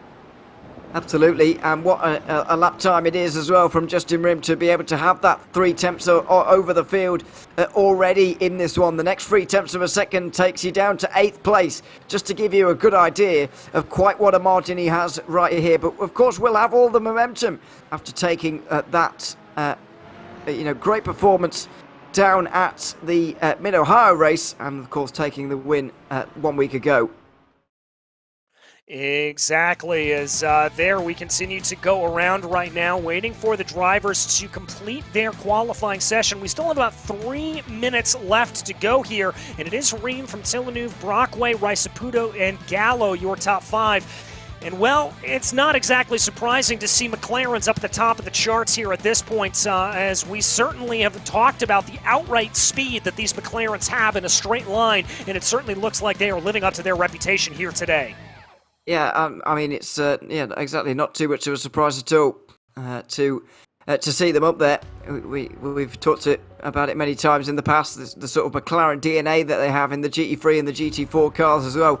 That they can just use that straight line speed and really, push on as a result of that. They've not been so popular in the field so far, but Justin Ream has put them to good use. You Gallo up there in 6th place in the points right now, but they are the only 2 inside the top 10 driving the McLaren. But it's very early on in the season to be saying that, to be fair. And it's just a case of seeing who can catch Beckham just here, really. From Race Factory in the Mercedes. He's had 3 wins so far this season and very much setting the benchmark so far. Yeah, he's very much setting the benchmark, but crucially here today, he only finds himself in 7th place. Now, this is not necessarily a circuit where you have to get as high as possible. Passing is very easy around here. It's not that crucial of a track position circuit, but nevertheless, you don't like to see, if you are Beckham J. Sear, to see yourself almost a full half second off of your leader. That is not a good start to this race for the driver of the number 12. No, it's not a particularly good start, but then again, it is going to be one of those races where things do stay together for quite some time, and the draft's going to be obviously very important, and we're going to see some very close margins, so I wouldn't be too worried for Jasir right now, but it's certainly not where he's used to being in these fields, although he has never qualified on pole yet this season. He hasn't, but we're used to seeing him a little bit farther up in the order nevertheless. I can tell you that we do have a number of drivers coming down into pit lane here at this point. Looks like Nicholas Belmont, Adam Brockway, Nicholas RaceSpotTV are relatively content with their times at the moment. Joshua Chinsky also looks like he is coming out of the pits here. And, well, as a complete contrast to where we were at VIR, where we almost had those nearly 3-second lap times, only dealing with a lap time here of about 1 minute and 30 seconds, which should give plenty of times for these drivers to work their way around the circuit right now, and still have plenty of time to be able to get everything up together. We only have about 45 seconds, though, until we're ready to let these drivers loose and see what they are able to do around this Red Bull ring. Yeah, I mean, we've known for pretty much since we entered this session, though, that Justin Ream was going to be on pole for this one, because he has quite some margin there at the top of the standings, and they will, of course, get to finish the laps they're on, but even so, he's not going to be touched here, and if he does, then I'll be on the floor, to be honest. It's quite a margin, and if anyone goes faster than him, it will be a very big surprise. But it's going to be a whole different ball game in the race when the draft is really in effect, and everybody is barreling down in towards, or up in towards, turn 3 on lap 1, which I'm particularly worried about. Yeah, that can be a little bit of an area of consternation zone as they go there as they try to be able to get their way around right now. Looks like the checkered flag is in the air for qualifying. They will be able to finish their hot laps here as they go around, and we will get you the live pictures here just as soon as we can. Having a little bit of technical difficulties behind the scenes, but we will do a little bit of radio style for you until everything is up and working as they are able to finish their laps here at this point. And looks like Justin Ream is currently out on a flyer right now, although I wouldn't be surprised if he backs it off a little bit, not wanting to necessarily put himself ahead. It does look like Michael Terrafino and Beckham J. Sear maybe working together a little bit up in front. J. Sear still out on track, and he is certainly still pushing, crucially getting just about a perfect slipstream off of Terrafino. That could help out the Mercedes driver here in the closing stages of qualifying. That certainly could, but we are getting towards the end of it now, and we're only seeing jumps up from really outside the top 5, really, since we've joined this one. I do often find this, that even in a session as short as 20 minutes, drivers of this quality tend to find their limit at some point earlier on than we join it, and the standings do stay relatively the same. But you do sometimes get interesting ends to these sessions in terms of battling for pole, but this is not going to be one of them. I think that's I can't remember all the qualifying sessions so far, but I would be willing to put this one forward as possibly the biggest margin between 1 and 2 we've seen in qualifying for the GT4 series all season so far. Yeah, it's about 0.3 of a second, the gap between Ream and Belmont, and what we don't really know is just how much of that is as a result of the slipstream and just how much of that is Ream's outright pace in that McLaren. But let's give some credit there to Nicholas Belmont. We've done this a couple of times over the course of the season, but the not as nearly much loved Porsche 718 Cayman, Belmont able to put that car up into P2. There's only 3 of them in the field, so it's a very, very good run for him to be able to put that car into good position. We'll have to see if it can stick up in race pace, though. He certainly will, and is in the best possible position from the front row of the grid to be able to manage that. But I think half the battle here is going to be about getting through the opening lap of this one clean and up the front, and if you do that, then you're in with as good a chance as anyone. Yeah, you certainly do. You are up into a good shot there as it looks like Nogueira comes across the line right now in P22. Not going to improve their lap here at this point. We get ourselves ready to go here for racing. It'll be a short pace lap around here, so we don't have to wait nearly as much as we did at VIR. These cars should start right down into the run into Jochen Rindt corner. That is the penultimate corner on this track, and certainly one of those corners that you don't really want to be making a pass into, as it's a fiercely fast corner. Yeah, it certainly is, and it is a very much a mix of corners through here. You've got the slower ones down at turn 3 and turn 4 as well, but you've got some real medium to high speed ones towards the back end of the lap especially to enjoy. Yes, you do. As we run you through the grid here for today, it's Justin Ream in pole position with Nicholas Belmont in that Porsche to his outside. Then it's Max Villeneuve and Adam Brockway in row 2 with Nicholas Rice-Saputo and Hugo Gallo rounding out your top 6. In 7th place, it is championship points leader Beckham J. Sear looking to be able to climb his way up through the field. Then it's Walker Caton to his outside. Michael Terrafino and Miles Brown line up in row 5 with Joshua Chinsky and Matt Distel there in P12. P13 will be Matthew Fortin, followed by Jake Haskell with Austin Lawrence and David Van Roy in the row behind them. Jordan Rick-Screeny will be in P17, followed by Ryan Miles in 18th. Then 19th position will be series organizer Jerome Bertillon. 20th will be Joe Jr., followed by Roman Fall, and then it's Joaquim Nogueira in P22. David Richards lines up 23, followed by Roy Brown in 24th. Robert Ridgway lines up 25th with Glenn Vanko to his outside. Corey Groves lines up 27th with Jeff Fleischman to keep him company. Then it's Josh Kimball and Brian Hoskins to round out your 30-car grid. Well, Ewan, we get ready to go racing here. I've got a sneaking suspicion what I think you're going to say is the key to victory here today, but what's it going to be for these drivers? Well, I didn't realise I was getting so predictable, but there we are. I might have to change it up. It's staying out of trouble, isn't it, really, in the early going here. And once again, I think that the slipstream is going to be so important around here, as we've just seen in qualifying, that this field is going to stay together for quite some time. It's going to be a little bit different to some of the races we've seen so far at some of the twisty and more technical circuits. So staying out of trouble even more important than normal, but staying up towards the front is going to be crucial as well. And anyone who has done well in qualifying so far has already done half that job. Indeed they have, and the two who have done the best here, Justin Ream and Nicholas Belmont, come out of A1 for the final time, looking towards the flag stand as there goes the green, and we are racing in Austria. It's a dream getaway there for Ream as he's going to be able to get up to the front of the field. Nicholas Belmont has to play a little bit of defense there on Maxime Tillanuve trying to get on by him, but look at that, Adam Brockway trying to make some moves there in the Mercedes, goes up and over the rumble curves there on the outside, and he's going to be in a drag race now with Tillanuve.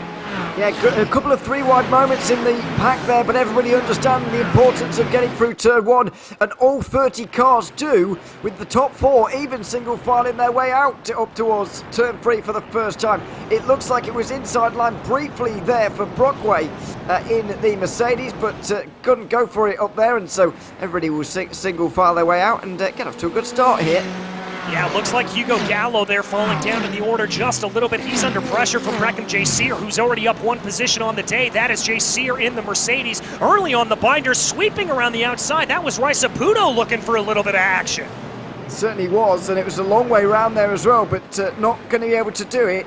And will stay behind. He'll look on the outside again, Will Jasir, and he's really applying the pressure to Gallo, really understanding the importance of staying in the draft of those up in front and not wanting to get caught up behind those, as Gallo actually get things entirely wrong, and he's dropping down the order very quickly now, and there he goes.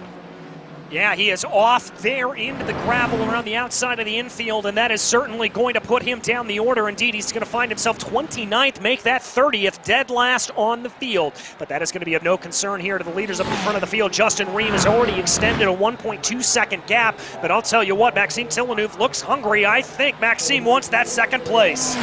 Absolutely, certainly does, and has gotten off to a good start in this one, applying the pressure immediately to Belmont, and they just seem, all of them, not to be getting away quite as quickly as the McLaren out front. There's all kinds of side-by-side battling, makes its way down into the first corner, and this is where the real action is, just outside the top 10. Look at him fan out there, going down the long straightaway leading into Remus corner here. Drivers trying to jockey for position as they line themselves up here. That's Miles Brown holding off Terrafino behind. Terrafino thinks about a little bit of a look. That's not going to play itself out. Big move in the back. There was contact there, and one of the Porsches sent Beering off the road there as a result. That was Jordan Rixagarini, who was off the road there. I'm afraid got rear-ended by someone. It could have been Romain Faux, but couldn't be sure. It was certainly one of those in that. In fact, it's just that concertina effect really up the hill there. Everybody's getting on the brakes. Everyone, getting on the brakes a little bit harder than the one in front, and it eventually catches up with you at the back. Yeah, it certainly does, and we've got 2x2 action here at the front. I can tell you up at the front of the field, we did see a little bit of coming together as Belmont ran off wide. We're going to take a look at a replay here. Now that was of, you could see there in the background, Gallo getting it wrong, but we've got to stay side by side. We're almost Noah's Ark coming down into Rent. Yeah, look at Belmont here. He's been displaced by two, Villanueva and also Brockway, who have gotten through here, and they themselves were going side by side into the penultimate corner. Jasir here as well. Raisaputo and Caton also catching up. Very interesting battle going on here, but you can see the struggles of the Porsche really, just not with quite the straight line speed that you need. No, it certainly doesn't. As Tillanuve here now looked like he was going to have a little bit of an attack from Adam Brockway from behind in the Mercedes, but what a launch off the corner there for Nicholas Belmont in the Porsche. He is going to be all over the rear end of that purple Mercedes right now. He's going to look down into the inside coming into Remus. Can that Porsche outbrake him here? Going down into the heavy braking zone of turn 3, able to make it work, and that's going to be Belmont back up into P3. Oh, for how long though? Because Brockway's certainly got a better exit there as Joshua Chinsky finds his way down the inside to David Van Roy in towards turn 3 as well. That's the 13th place. And there it is, side by side. Brockway did indeed get a better exit, and he'll challenge it towards turn 4, but he'll find it a long, long way around the outside. Yeah, he's going to have to try to go the long way around. That's not going to work, and it looks like Belmont's going to be able to hold on to that position for now as Tillanuve continues to hold on to that second-place position at the front of this train right now. Ream scampering off into the distance there. You can see the Hydro Race geodesic driver pulling out a gap here of nearly 3 seconds at the front of the field. Absolutely, and it's really playing into the hands of him. This is all this battling. Brockway only adding to that now, getting to the inside of Belmont, out of the technical middle sector and up towards the final couple of corners. They'll go side by side through here, or attempt to, and the championship leader Beckham Jasir will want in on this as well. Certainly will, as he's going to try to be able to get his way up there. Looks like they're going to have a little bit of a challenge, but Jasir thought about trying to go too wide up into turn one, but decided to think better of it. He's going to now focus on trying to get the launch here out of Niki Lauda as they come up into the first corner. Everybody trying to keep up nice and close behind. Looked like a little bit of a wiggle there out of the McLaren of Nicholas RaceSpotTV as we check back farther in the field. Yeah, this is the incident with Jordan Rixigrini getting shoved into the wall by Romain Faux in the Mercedes, and I can't really fault anyone in that, really. Just seemed like a big concertina effect up in towards turn 3 that was inevitable. Someone was going to get rear-ended, unfortunately. Yeah, with just how fierce they were battling, I'm not together all surprised that we saw that, and a little bit surprised that we haven't seen a little bit more side-by-side for these drivers in the field here at this point. Now, we often talk about fuel saving in this GT4 Sprint Series. It is quite often a big thing to keep in consideration, so maybe that's a little bit of what they're doing. One driver who doesn't have to worry about that whatsoever is this man, Justin Ream. Oh, that's David Van Roy spun around through the infield. Oh no, oh dear, don't reverse there, please. He'll roll forward, and unfortunately he's got to wait for everybody here pretty much. If he can get it turned, that car's got to be damaged. He can't turn at all, can he? He doesn't look like he can turn right or left there. He goes for a spin here. Does he get hit by anybody? He may well have... No? Okay, well, he looked like that car was behaving damaged there, but clearly not. Yeah, oh dear, that was risky. And may well find himself in a bit of trouble for that, although it is a blind corner. He can't really see what's going on. Yeah, you really can't see what's going on there as they come through, but these drivers certainly can as we follow Beckham Jasir there, closing down on the back of the number 42 as we ride on board with the Porsche driver here of Nicholas Belmont, trying to close down on Adam Brockway right now. Looks like he's got a pretty good run into the corner. He's been able to make this move work once, but this time Brockway is going to be wise to it. Covers off the inside, going to force Belmont to try to go around the long way. That's not going to work, but he's able to get a good launch off of the corner, and he's going to be able to fight here as they make their way down into Schlossgold. Now, I was listening in a little bit during that onboard, and I think Belmont is just backing off here in terms of the throttle and just saving a little bit of fuel. As you were mentioning a little bit earlier on, it is going to be important to do that around here in this race, or around anywhere in these races, to be honest. The pit stop's so important, as we saw 1 week ago at Mid-Ohio. The McLarens, with their strong fuel mileage, really came out on top as a result of all of that. So Belmont clearly playing into that role a little bit in the Porsche, and backing off a little bit, although he's under pressure now for the points leader down towards that left-hander.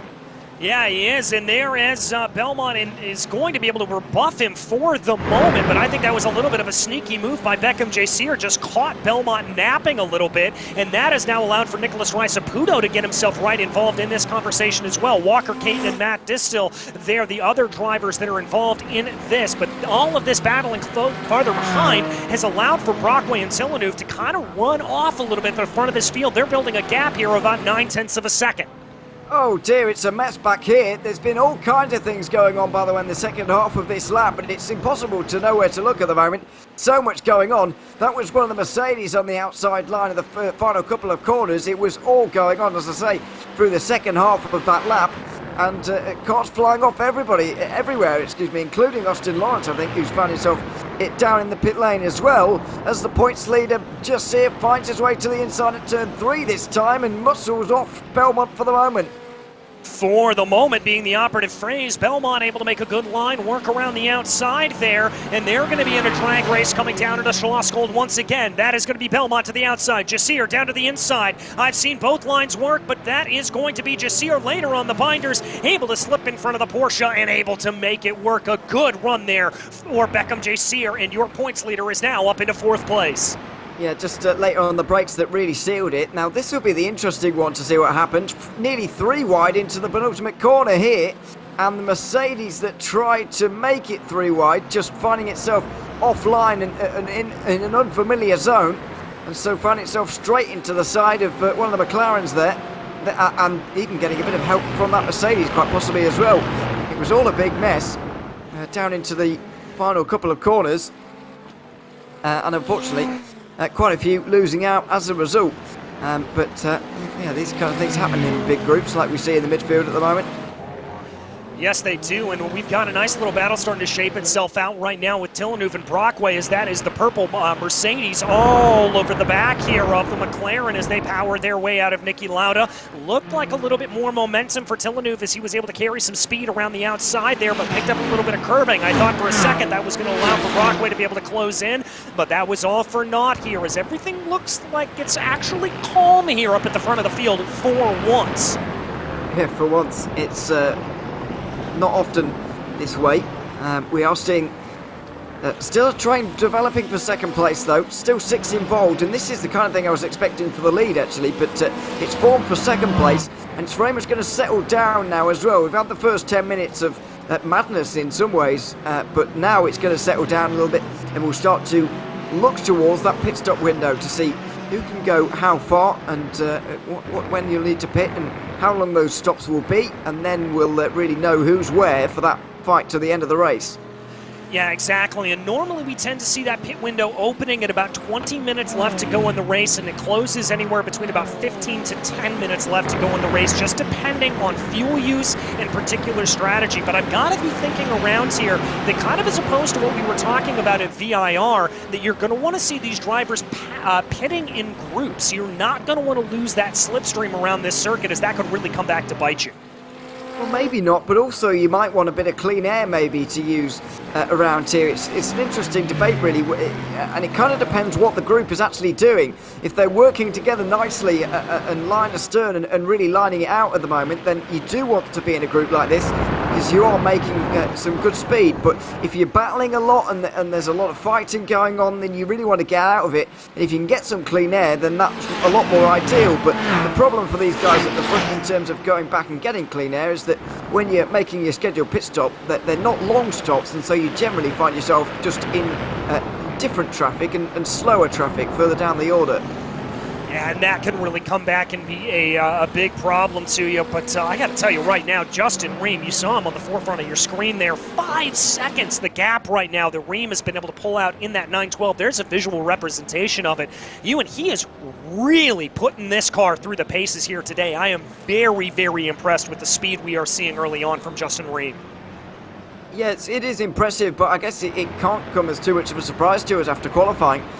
What we saw last week as well, I suppose he's really in form at the moment, is Justin Ream, and he's, clearly high on confidence after that win 1 week ago. So just going from strength to strength at the moment, and not downplaying his achievement at the moment, but this battle for second place is certainly playing into his hands, because they're not exactly working together too well at the moment. We're seeing this in groups up and down the field.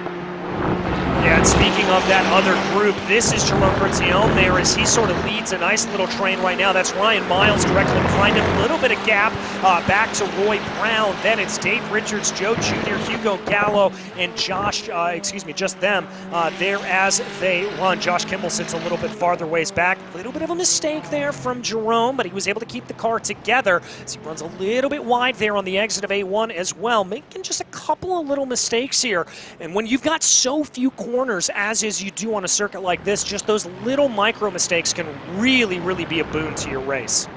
Yeah, it certainly can, and so you have to try and eliminate them as much as possible. Bertium is very much looking over his shoulder right now. He's already gained 7 places today, has clearly done well out of the incidents and accidents so far, but when it's down to actual pace, we'll now really see what he's got with the likes of Ryan Miles and Roy Brown behind, along with a load of others as well, you can see in the background. So going to be under a lot of pressure in towards turn 4, you'd imagine, as Villeneuve just gets things a little bit wrong in the gravel through there, and we'll be under pressure in the middle sector now. Oh, that was Brockway trying to send a look and a little bit of contact front to rear there, almost bumping him out of the way. Brockway's now going to look down to the inside as they come into Varth. It looks like that purple Mercedes is going to have the edge, but is Villeneuve going to be able to roll speed? Who's loving this here is Beckham Jasir, who we ride on board with right now as the two in front of him go side by side down into Rinse. Somebody's going to have to blink first. You really can't go too wide through that corner, and it's going to be Villeneuve that does, backing out of it, but he's still going to keep up a little bit of a fight here as now they come down into A1, and the fight continues on down onto the main straightaway. Oh, here comes the points leader as well, just here on the inside line, and he might be able to take both. Villeneuve is going to defend here on the inside. Belmont could be taking Brockway as well, who could find himself right the way down. He'll be boxed in on the outside line as well. Just here finds himself outside to Belmont. Oh, there's contact, and Brockway with no momentum is going to go backwards. Walker Caton could even go through here as well as RaceSpotTV, who's already up to the 5th position. This is a crazy battle right now, and it just shows the dangers of making moves in this kind of group as well. And there's a big move in the back. Walker Caton was able to get by Brockway, but Brockway able to send it down into Remus to be able to make that play. He's going to move himself back up into 6th place position. Only about 0.7 of a second off of RaceSpotTV there, but they're going to be able to keep things going as now they work their way down into Schlossgold. That was some absolutely crazy action, and Ewan, to your point, there was a little bit of contact there. I think that was the Porsche of Belmont coming across the nose of Brockway, and that's what caused it. But we've got more battles coming back down farther in the order here as Roy Brown tries to make a move on Jerome Bertillon. Yeah, Ryan Miles has already got through here, and Roy Brown wants to be next. He's, well, nearly got David Richards right up his inside there in the Mercedes, and that could have been awkward for the driver of the Aston Martin. It's once again side by side through 6 and 7 for Villeneuve, who's clearly struggling through that point on the circuit, but this time he's found himself on the outside line at the final 2 corners. You'd expect Jasir to see him off through here. Yeah, and Jasir gets the move done, but look at that. That's Nicholas Belmont thinking about a little bit of a move as well as they come out of the final corner. Now that Beckham Jasir has been able to clean this pack, I wonder if he's going to be able to make any headway onto your leader there as they continue to work their way up. Ooh, big fan out there in the back is RaceSpotTV having to hold off an attack from Brockway. And that's going to be RaceSpotTV running up and over the rumble strips there as now they work their way onto the straightaway. Yeah, once again, Belmont this time showing the dangers of trying to make moves in that kind of group, because he was looking at 3rd place maybe, and all of a sudden dropped down to 6th place, all in that one move. So it's very dangerous as through turn 1, very respectful between Roy Brown and Joe Jr., only it's just cost them a lot of time. And the two teammates here are going to try and help each other the best they can, but Hugo Gallo helping a bit of a lost cause there, really. Yeah, that one's not going to play out for him there as we take a look a little farther back down in the order. Oh my goodness, that is the Aston Martin there of Roy Brown, and who is that getting spun around like that? Lucky that wasn't a bigger incident. Is it Robert Ridgeway? No, it wasn't. It was somebody else, clearly, who went off down there at the penultimate, and really never do that, by the way, at the penultimate corner, rolling back onto the circuit, right onto the racing line. Thankfully, there was no one coming to collect him there, but that was quite a dangerous one. Thankfully, we all got away with it. Yeah, big incident down there at the final couple of corners. But Roy Brown seemingly pretty unaffected by it, really. Still holding on to 13th place. Yeah, still holding on to it here at this point, and Brown is having to deal with those dueling McLarens behind him of Joe Jr. and Hugo Gallo. As there you see that lead pack come back onto the main straightaway here at this point. Jasir leading Villeneuve, leading RaceSpotTV, leading Brockway, leading Belmont. Belmont is the big loser here out of this train. He is down 4 positions. The big gainer, that's Beckham Jasir, who was up 5 from his starting spot. So he is going to be sitting pretty, and now he is going to continue to try to close down on Justin Ream if he's able to do that, because Ream has just been setting a truly blinding pace up at the front of this field. And in terms of setting a pace out here in this group, Beckham Jasir has easily done that the best of anyone so far. Definitely the battle for 3rd place as he got through certainly helped him get a bit of an advantage, which is now able to drive home, but also he has just been really, really fast to start with, and now he's able to bring everyone else along with him. So he's managed to get the most organisation out of this group that anyone has in the first half of this race. I don't think they'll be able to get anywhere near the race leader, but at least it prevents the likes of Miles Brown and Mathieu Fortin from closing in. Yeah, it certainly does, and that's what they're going to be hoping here at this point, just to be able to prevent any of those other drivers from coming up behind them and adding more headaches into this battle. We are nearing the halfway point in this race, which means that our pit stop window should be officially open on this lap or next. Not seeing any drivers take it. We do tend to see drivers extend this pit stop window as long as humanly possible normally, but we'll have to see if anybody decides to get a little bit creative and well, let's call it what it is. Pull a Kelly Greenhoe and come down into pit lane early.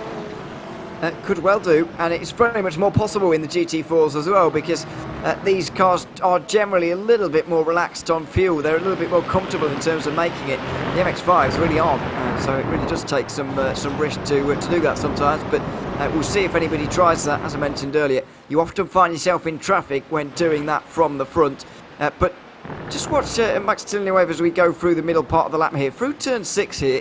Just watch to see what happens here to the McLaren, because I'm sure that he's just struggling chronically with that corner, and that's how he found himself in the incident with Brockway, and also found himself in the incident with Belmont as well, and all sorts of drivers through turn 6 and the remainder of that lap. That's how he's found himself really in this difficult situation. Yeah, certainly has a good catch on that, and that's the thing about this circuit, Ewan. You know, we look at it and we often talk about it being a power circuit and how the slipstream is so effective, but some of these corners are deceptively tricky, and they can really, really throw you off if you're not properly prepared for them. Absolutely true, but it doesn't take away from the fact that it is still a power circuit, and I think that if some of these corners were on any other circuit, it would be fine because you'd have more downforce on, but typically when you come here you don't actually leave much wing on here from what you can adjust in these GT4 cars, so you do have to be careful with that, and you're generally just more streamlined and more set up for a straight line speed kind of effort, but when you have to suddenly go through these corners, it's a bit of a shock to the system, and especially through the McLaren as well, which is obviously good in a straight line, but obviously you do compromise in the corners just anyway, so it's a bit of a challenge, but of course typically, as I mentioned, Villeneuve struggling through turn 6, he did it alright that time. Did it all right that time, and we've got our first takers down into pit lane. Matthew Fortin and Matthew Terrafino both coming down, or Michael Terrafino rather, both coming down into the pits here at this point. That actually breaks up a battle there that I was keeping my eye on between Terrafino and Miles Brown, but we've got a little bit of movement and shaking here, as that is going to be a lapped car getting out of the way of your leaders. That is Nogueira that is just smartly kind of getting out of the way here for this leading pack, and this is what we've really come to expect here from this GT4 Sprint Series. Is drivers running within about a second of one another, sipping that fuel, trying to extend as much as possible, trying to shorten those pit stops as much as they can here at this point, and then we'll see the gloves come off in the final 10 minutes of this race. Yeah, they certainly will, and what we've also seen is differences in the manufacturers as well in terms of how far you can go on fuel. Now, we don't have actually very many Aston Martins in the field to reference off of Michael Terrafino, but we certainly do have a lot of Mercedes to watch come in here for the likes of, well, everybody really, up front, like likes of Jasir and Brockway and so on. So we've got a lot of reference points there, and we'll see just what the manufacturers do on fuel as well, but it might not matter all that much. Beckham Jasir is pulling a quite big gap really here in this battle for second place. Yeah, really starting to pull a pretty good gap here at this point, and that's already up to about 1.3 seconds between himself and Villeneuve here as they go. Not seeing a whole lot of other takers coming down pit lane with the exception of Adam Brockway. That is the first out of that leading pack that has opted to come down into the pits, so that purple Mercedes will bring their way down on in. Beckham Jasir, as we said, about a second and a half up the road, but Rice Saputo putting a lot of pressure to the back here at Villeneuve. We ride on board on the nose here of that number 7 machine, takes a little bit of a look to the inside, coming up into Remus. I don't think that's going to play itself out, and he's going to stay in line coming up through turn 3. Absolutely, I think there was another mistake from Villeneuve possibly in the final corner or the first one, and that's invited all of this pressure. It's got the points leader with a 1.4 second margin now, but it's gotten Villeneuve under a lot more pressure as Brockway now leaves the pit lane. He'll be a long way down the order, 12th place, but he has found a bit of clean air, which could serve him well in this battle for these places we're watching here. Yeah, is really going to have to maximize that infield section that we actually see Villeneuve and RaceSpotTV driving through right now. The question for me is going to be is if any of these drivers in this pack are going to respond to Brockway here and try to cover off that undercut to see if they're going to do it. Now, the undercut not nearly as effective as it is in other forms of racing, considering we don't normally see tires being taken in this series, but nevertheless, that undercut has proved effective every once in a while if you're able to drop yourself into clean air contact. Oh my goodness, that was Villeneuve and RaceSpotTV getting into one another and Villeneuve getting the wrong way of it.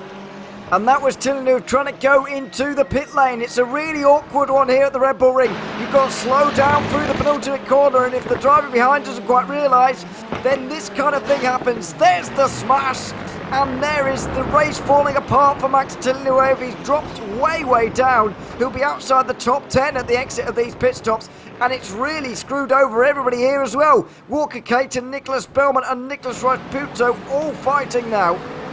Yeah, they had to all jump on the binders to try to avoid that spinning car. That cost them valuable seconds. Justin Ream is out 16, 17 seconds behind them because Ream popped down into pit lane. There he is. And so that nearly guarantees that Ream is going to be able to be out into the lead of this race. But we've got to keep our eyes fixed here because Belmont, Caton, and RaceSpotTV are still going at it. Certainly are. Walker Caton has spent most of this race at the back of this group, but now found himself at the front very briefly. Belmont will be pretty pleased to be heading this group now, but it might not matter all that much. With 14.5 minutes to go, you can't imagine their pit stop is too far away.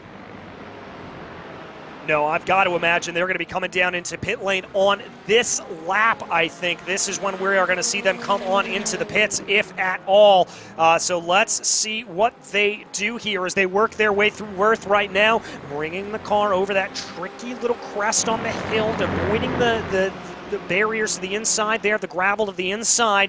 It's here, Belmont in that Porsche going to lead the field down through Rint right now. Who's going to come down into pit lane? Interesting, Caden able to stay out, but Belmont and RaceSpotTV ducking on in. Yeah, that is interesting to see, really. Well, as I mentioned, though, Caton has spent most of the time at the back of the group, so maybe we got the answer as to why there. It's because he's barely been touching the throttle so far, and he's been able to push it out a little bit further. And once again, the McLaren was able to go quite a long way at Mid-Ohio. Arguably, wouldn't just in that race last week. So that's another thing to factor in there as well. But you'd imagine Ream is going to get out in the lead here. Beckham just see it comfortably ahead of Adam Brockway there, by the way, through the pit stop. Shorter pit stop and faster anyway. Has got him nearly 5 seconds worth of a lead. But what about Belmont, whose pit stop was very short there?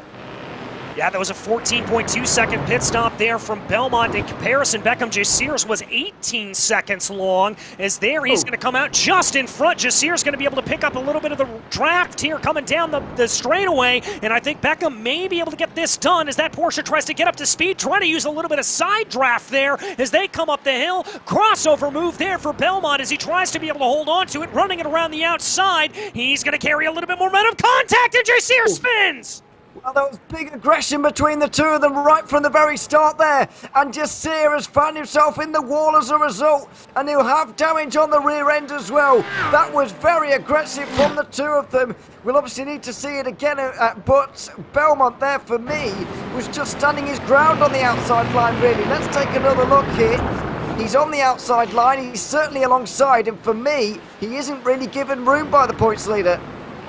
I've got to agree with you there on that, Ewan. He was perfectly entitled to that line, and Jasir just came across him there. And I can confirm, by the way, I took a look at the rear end of that Mercedes, and there is some pretty hefty damage there, as you said. So he is going to be struggling, and this could be a big change, a big point swing in the championship here in this round. It certainly could. Obviously, we've got the drop rounds and whatever to factor in, so it might not matter too much by the end, but whatever. It's certainly important for the course of this championship, as we see, by the way, Jerome Bertium getting things a little bit wrong through turn 6, which is a shame to see, actually. He was having a pretty good run. But yeah, big drama, and there's no love lost between those two. Just the body language you saw between those two drivers from the start to the end of that was just all very aggressive.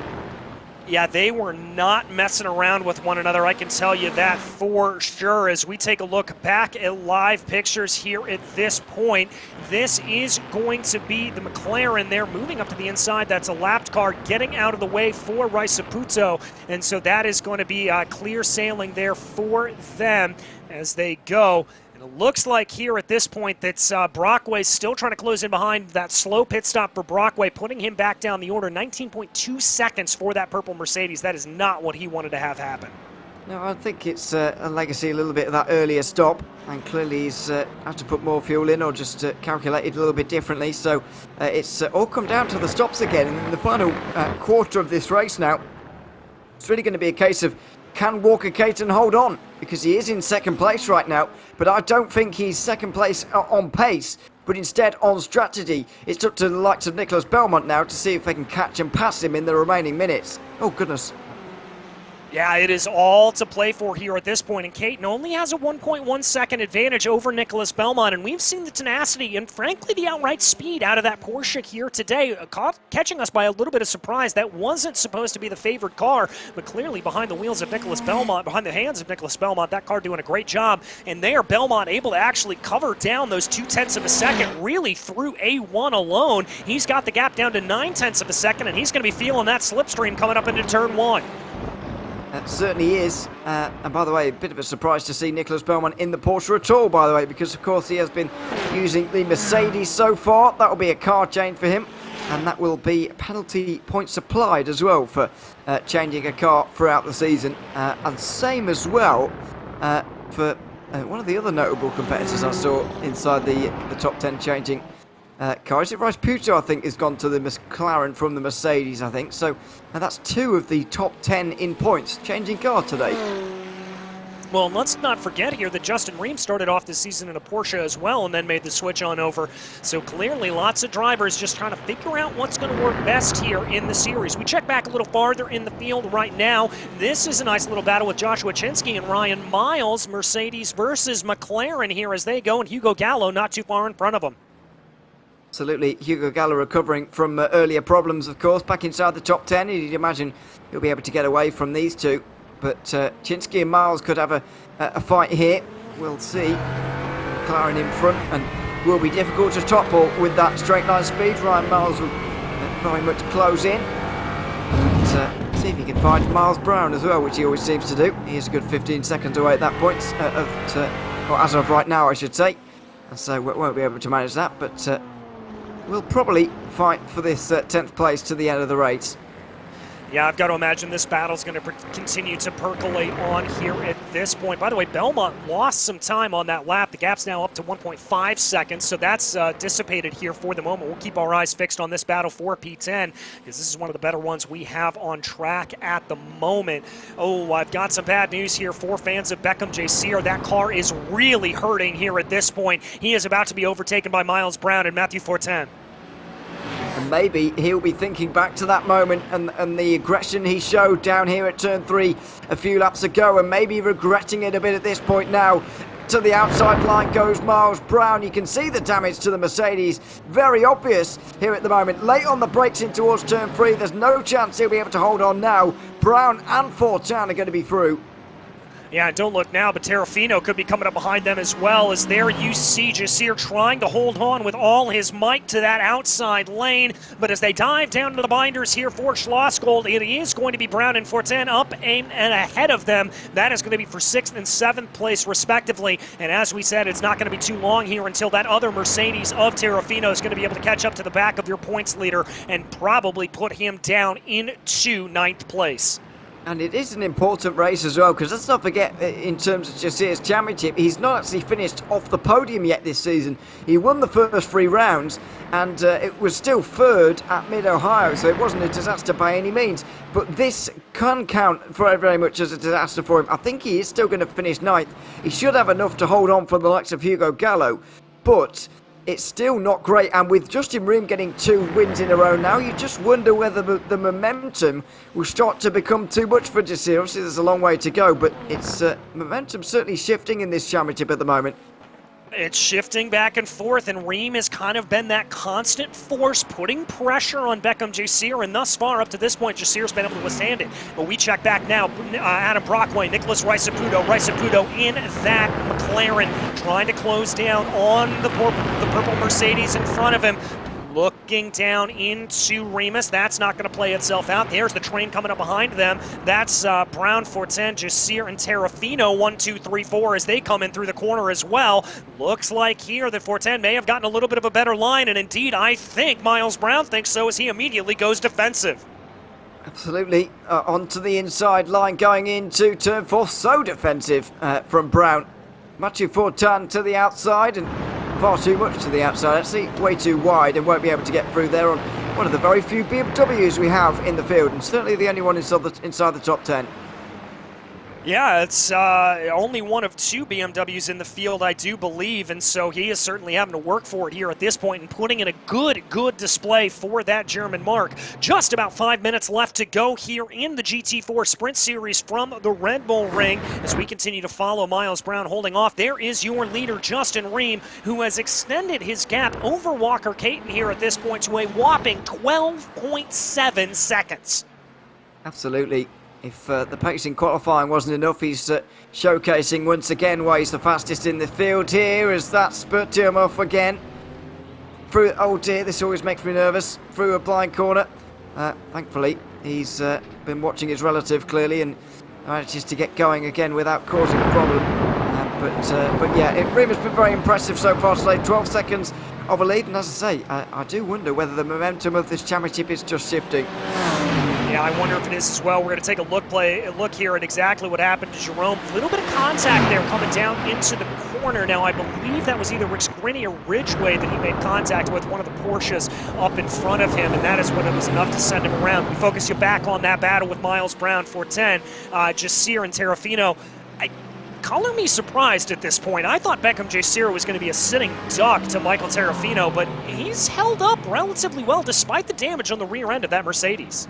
Yeah, no, oh, dearie me, the damage there, well, I was about to say not affecting him too much, but clearly it is a little bit. Down on the brakes there at turn 4, he's actually made what is going to end up being quite an impressive move there on Matthew Fortin, Michael Terrafino trying to get involved now as a result. That was quite remarkable, but I think entirely accidental. Yeah, I think it was too. The brakes just looking like they weren't exactly doing what he wanted to there. At that point, overshot the corner a little bit, but that was enough to be able to send him in and get him the position. So well done there to Beckham Jasir, who now holds on to P7. They come to the line here with about 3.5 minutes left to go. Your leader, by the way, halfway down the first straightaway, which means that we're probably looking at 2, maybe 3 laps left. Yeah, probably going to be 3 laps to go here for these guys. Let's not forget, Ream is nearly half a minute in front of them. Yeah, it will be 3 laps to go around here, I do believe. And plenty of laps Fortin and Terrafino will feel to get back in front of Jasir, which is what they should be able to manage. But I was just about to say that even though the damage does look severe, and you know there is no rear wing on that car by the looks of things, but it will still be handling pretty fine. It's not 100% clearly, but you know it's not terrible by any means. No, it's certainly not. By the way, bad news for fans of Jake Haskell as it looks like the driver of the number 2 machine has brought that car down into pit lane here at this point. But ooh, look at that good run coming off at the corner there for Matthew Fortin. He's going to be able to get a little bit of a run here on the number 12 of Beckham Jasir as they come down into the braking zone for Schlossgold. Is this going to be a little bit of a repayment of the favor? No, he's going to stay in line and wait another day for the attack. Yeah, I think he realises that any move down there from that kind of distance does get you into trouble, and I think Jasir does as well, but as I said at the time, I think it was just accidental really from the points leader. He won't be complaining, and once again showing really why he is in the lead of this one, because it's not only the pace but also the ability to pick up as many points as you can on an off day is what makes a points leader, and so Jasir showing that to us right now as well. And we are hearing confirmation from our producer, Arjuna, that it is 2 laps at the line for these drivers. So 2 laps to go to settle this all out. And we may have another little race on our hands as Walker Caton looks like he may be able to be caught again here by Nicholas Belmont. We'll keep you abreast of that in the final 2 laps. We'll keep your eyes here on Miles Brown and Beckham J. Sear and see how this battle shakes out as they work their way up the hill and into turn 1. Absolutely. Is it even going to be Jasir looking forward here and trying to get through on Miles Brown up towards turn 3? Well, he's got Fortin to worry about as well. He'll be looking over his shoulder and forwards all at the same time. Look to the inside, then the outside. Fortin going to be squeezed onto one car width of tarmac to the left-hand side. They'll go side by side up the hill, but Jasir is, well, going to squeeze Fortin out, which is arguably the mistake he made with Belmont a few laps ago. Yeah, but the only switch on this time is Fortin knew it was coming and backed out of it there to be a little bit safer as they go. But it looks like here he could get another attack coming down into Schlossgold if he wants it. Has a little bit of a half-hearted peek down to the inside, but thinks better of it as they work their way down into the right-handed hairpin. Now working their way into the infield section here at this point. This is the place where very, very brave overtaking may take place, but you're not going to see it on a normal racing lap. We're going to take a look up at the front of the field there. That is your leader, Justin Ream, as he is going to come to the line to take the white flag. 1 lap to go from Spielberg. Yeah, he's very close to lapping 1/3 of the field as well, by the way. With Bertium just up in front of him, but it's been completely dominant so far from him. Behind, it is a lot closer. Jasir once again on the defensive line into the penultimate corner. And as the corners wind down, there are not many of them remaining in this race for Mathieu Fortin to work his way through, and so these moves are going to become even more aggressive as we go. Yeah, I think we are going to see some absolutely fast and furious movements coming on here at this point. Let's see what they're able to do, though, as they break into the first corner, trying to see if they can get that slipstream to play here down the long straightaway that leads into Remus. It does look like here that could be Jasir under a little bit of trouble there, coming from behind. Fortin looking for it, also looking in the back. Terrafino trying to find that gap as well. Very defensive goes Beckham Jasir as they go down into the corner, and it looks like there that Fortin's going to try to carry speed around the outside, but that's going to be Jasir feeding him out once again, and Terrafino says, "Thank you very much, I will make that play." Absolutely, and might even go for 2 here, up in towards turn 4. Quilly, quite possibly. I think it could be too much. Jasir goes on the defensive, and that allows Fortin back around the outside, and he's going to cleverly get them battling for 8th place instead. Brilliant move there from him. By the way, Nicholas Belmont has been able to overtake Walker Caton up at the front of the field, but we've got to keep our eyes here because 2 wide action going down into Rauch doesn't come too often. But there is your leader, Justin Ream, coming out of the final corner to take a dominant victory here at the Red Bull Ring. He was not seen by anybody all race long, and he'll come out with nearly 14 seconds of an advantage by the end, as Walker Caton unfortunately has lost that 2nd place right at the end, but it's still going to be a great podium for him behind Nicholas Belmont. Behind, it looks like Miles Brown is going to hold on to 6th place here, and Jasir is going to hold on to a pretty good 7th considering everything. Runs a little bit wide there on the exit of the final corner, but that shouldn't hurt him too much. Yeah, all things considered, that is a fantastic run there for Beckham J. Sear to be able to hold on to 7th place. Fortin will come home in 8th, Terrafino in 9th. As we look a little bit farther back in the field there, that is the number 15. That is Walker Caton, and that's where it all went wrong. Yeah, it's just a dipping of the wheels on the gravel on the outside of the corner. It's a very similar situation to what we get at VIR quite a lot, as we saw about an hour ago in the production car challenge. You can get dragged off down there at the Red Bull Ring very easily, and that I think was just the pressure getting to Walker Caton on that final lap, with Belmont breathing down his neck, and just couldn't quite sustain that pressure for the amount of laps he needed to. No, wasn't quite able to do it as we look a little bit farther back in the field here. This is Corey Groves and Jerome Bertillon making their way around. Remember, Jerome had a couple of rough days out there today. A couple of rough corners that sent him farther back down in the order. This is the battle for 21st and 22nd position overall, as they're going to come down now through Rents and out of that final Red Bull Mobile corner. Come across the line here to finish in 21st and 22nd position on the day, the last of the drivers to finish on your lead lap. As a fantastic race here from back to front as Justin Ream takes a very commanding victory up at the front of the field. Nicholas Belmont following him behind, following a late lap pass there around Walker Caton. Then it was Adam Brockway able to hold on to P4, followed by Rice Saputo. Miles Brown holding off that long train, with Beckham J. Sear able to recover and hold on to a 7th place position. For 10, Terrafino in 8th and 9th, and Hugo Gallo rounds out your top 10. In 11th, it was Joshua Chinsky, followed by Ryan Miles. Then Joe Jr. A good day. Miles up 6 and Joe Jr. up 7, but not nearly as good as Roy Brown, who the Team Beef driver was up 10 positions on the day. Then David Richards came home 15th, followed by Robert Ridgway, Jordan Ricksgrini, Roman Fall, Jake Haskell, and Glenn Vanko round out your top 20. Then it was Corey Groves and Jerome Bertiome rounding out your drivers to finish on the lead lap. Fleischman and Kimball were both a lap down, and then we get into some of the drivers that had a little bit of problems out on the day. Hoskins, Villeneuve, Noguera, Van Roy, Lawrence, and Distill, your 30-car field. And well, Ewan, that's going to lead us right on into interviews, and I can't think of anybody else to start with than our leader, and in dominant fashion, Justin Ream. Justin, did you ever have a concern out there? That looked like your race from flag to flag. After the first lap or so, I think once I seen that the second place to like maybe 5th or 6th were in a pretty hard battle, it was just pretty much smooth sailing the whole way. I was kind of glad they were battling. I'll have to watch the replay because it looked like they were having some fun back there. It was pretty intense, to put it lightly. I won't lie whatsoever. But in terms of running out there today, I mean, were you running any sort of fuel strategy? Were you having to manage anything at ever, or was it just smooth sailing and a nice Monday night drive for you? Pretty much a nice Monday night drive, I guess. I wasn't really managing anything. I think I'm more impressed with myself that I did that entire race with no off tracks, considering I was getting pretty scared during the rest of the week, earlier in the week in the officials. But yeah, I'm more impressed I did that than the actual win, I think.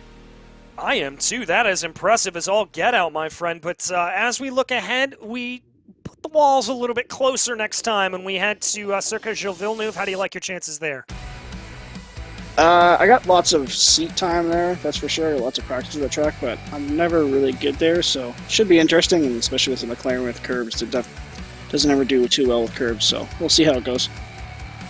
Well, Justin, we wish you all the luck in the world, and congratulations again on a great run here tonight. Thank you. Take care, guys.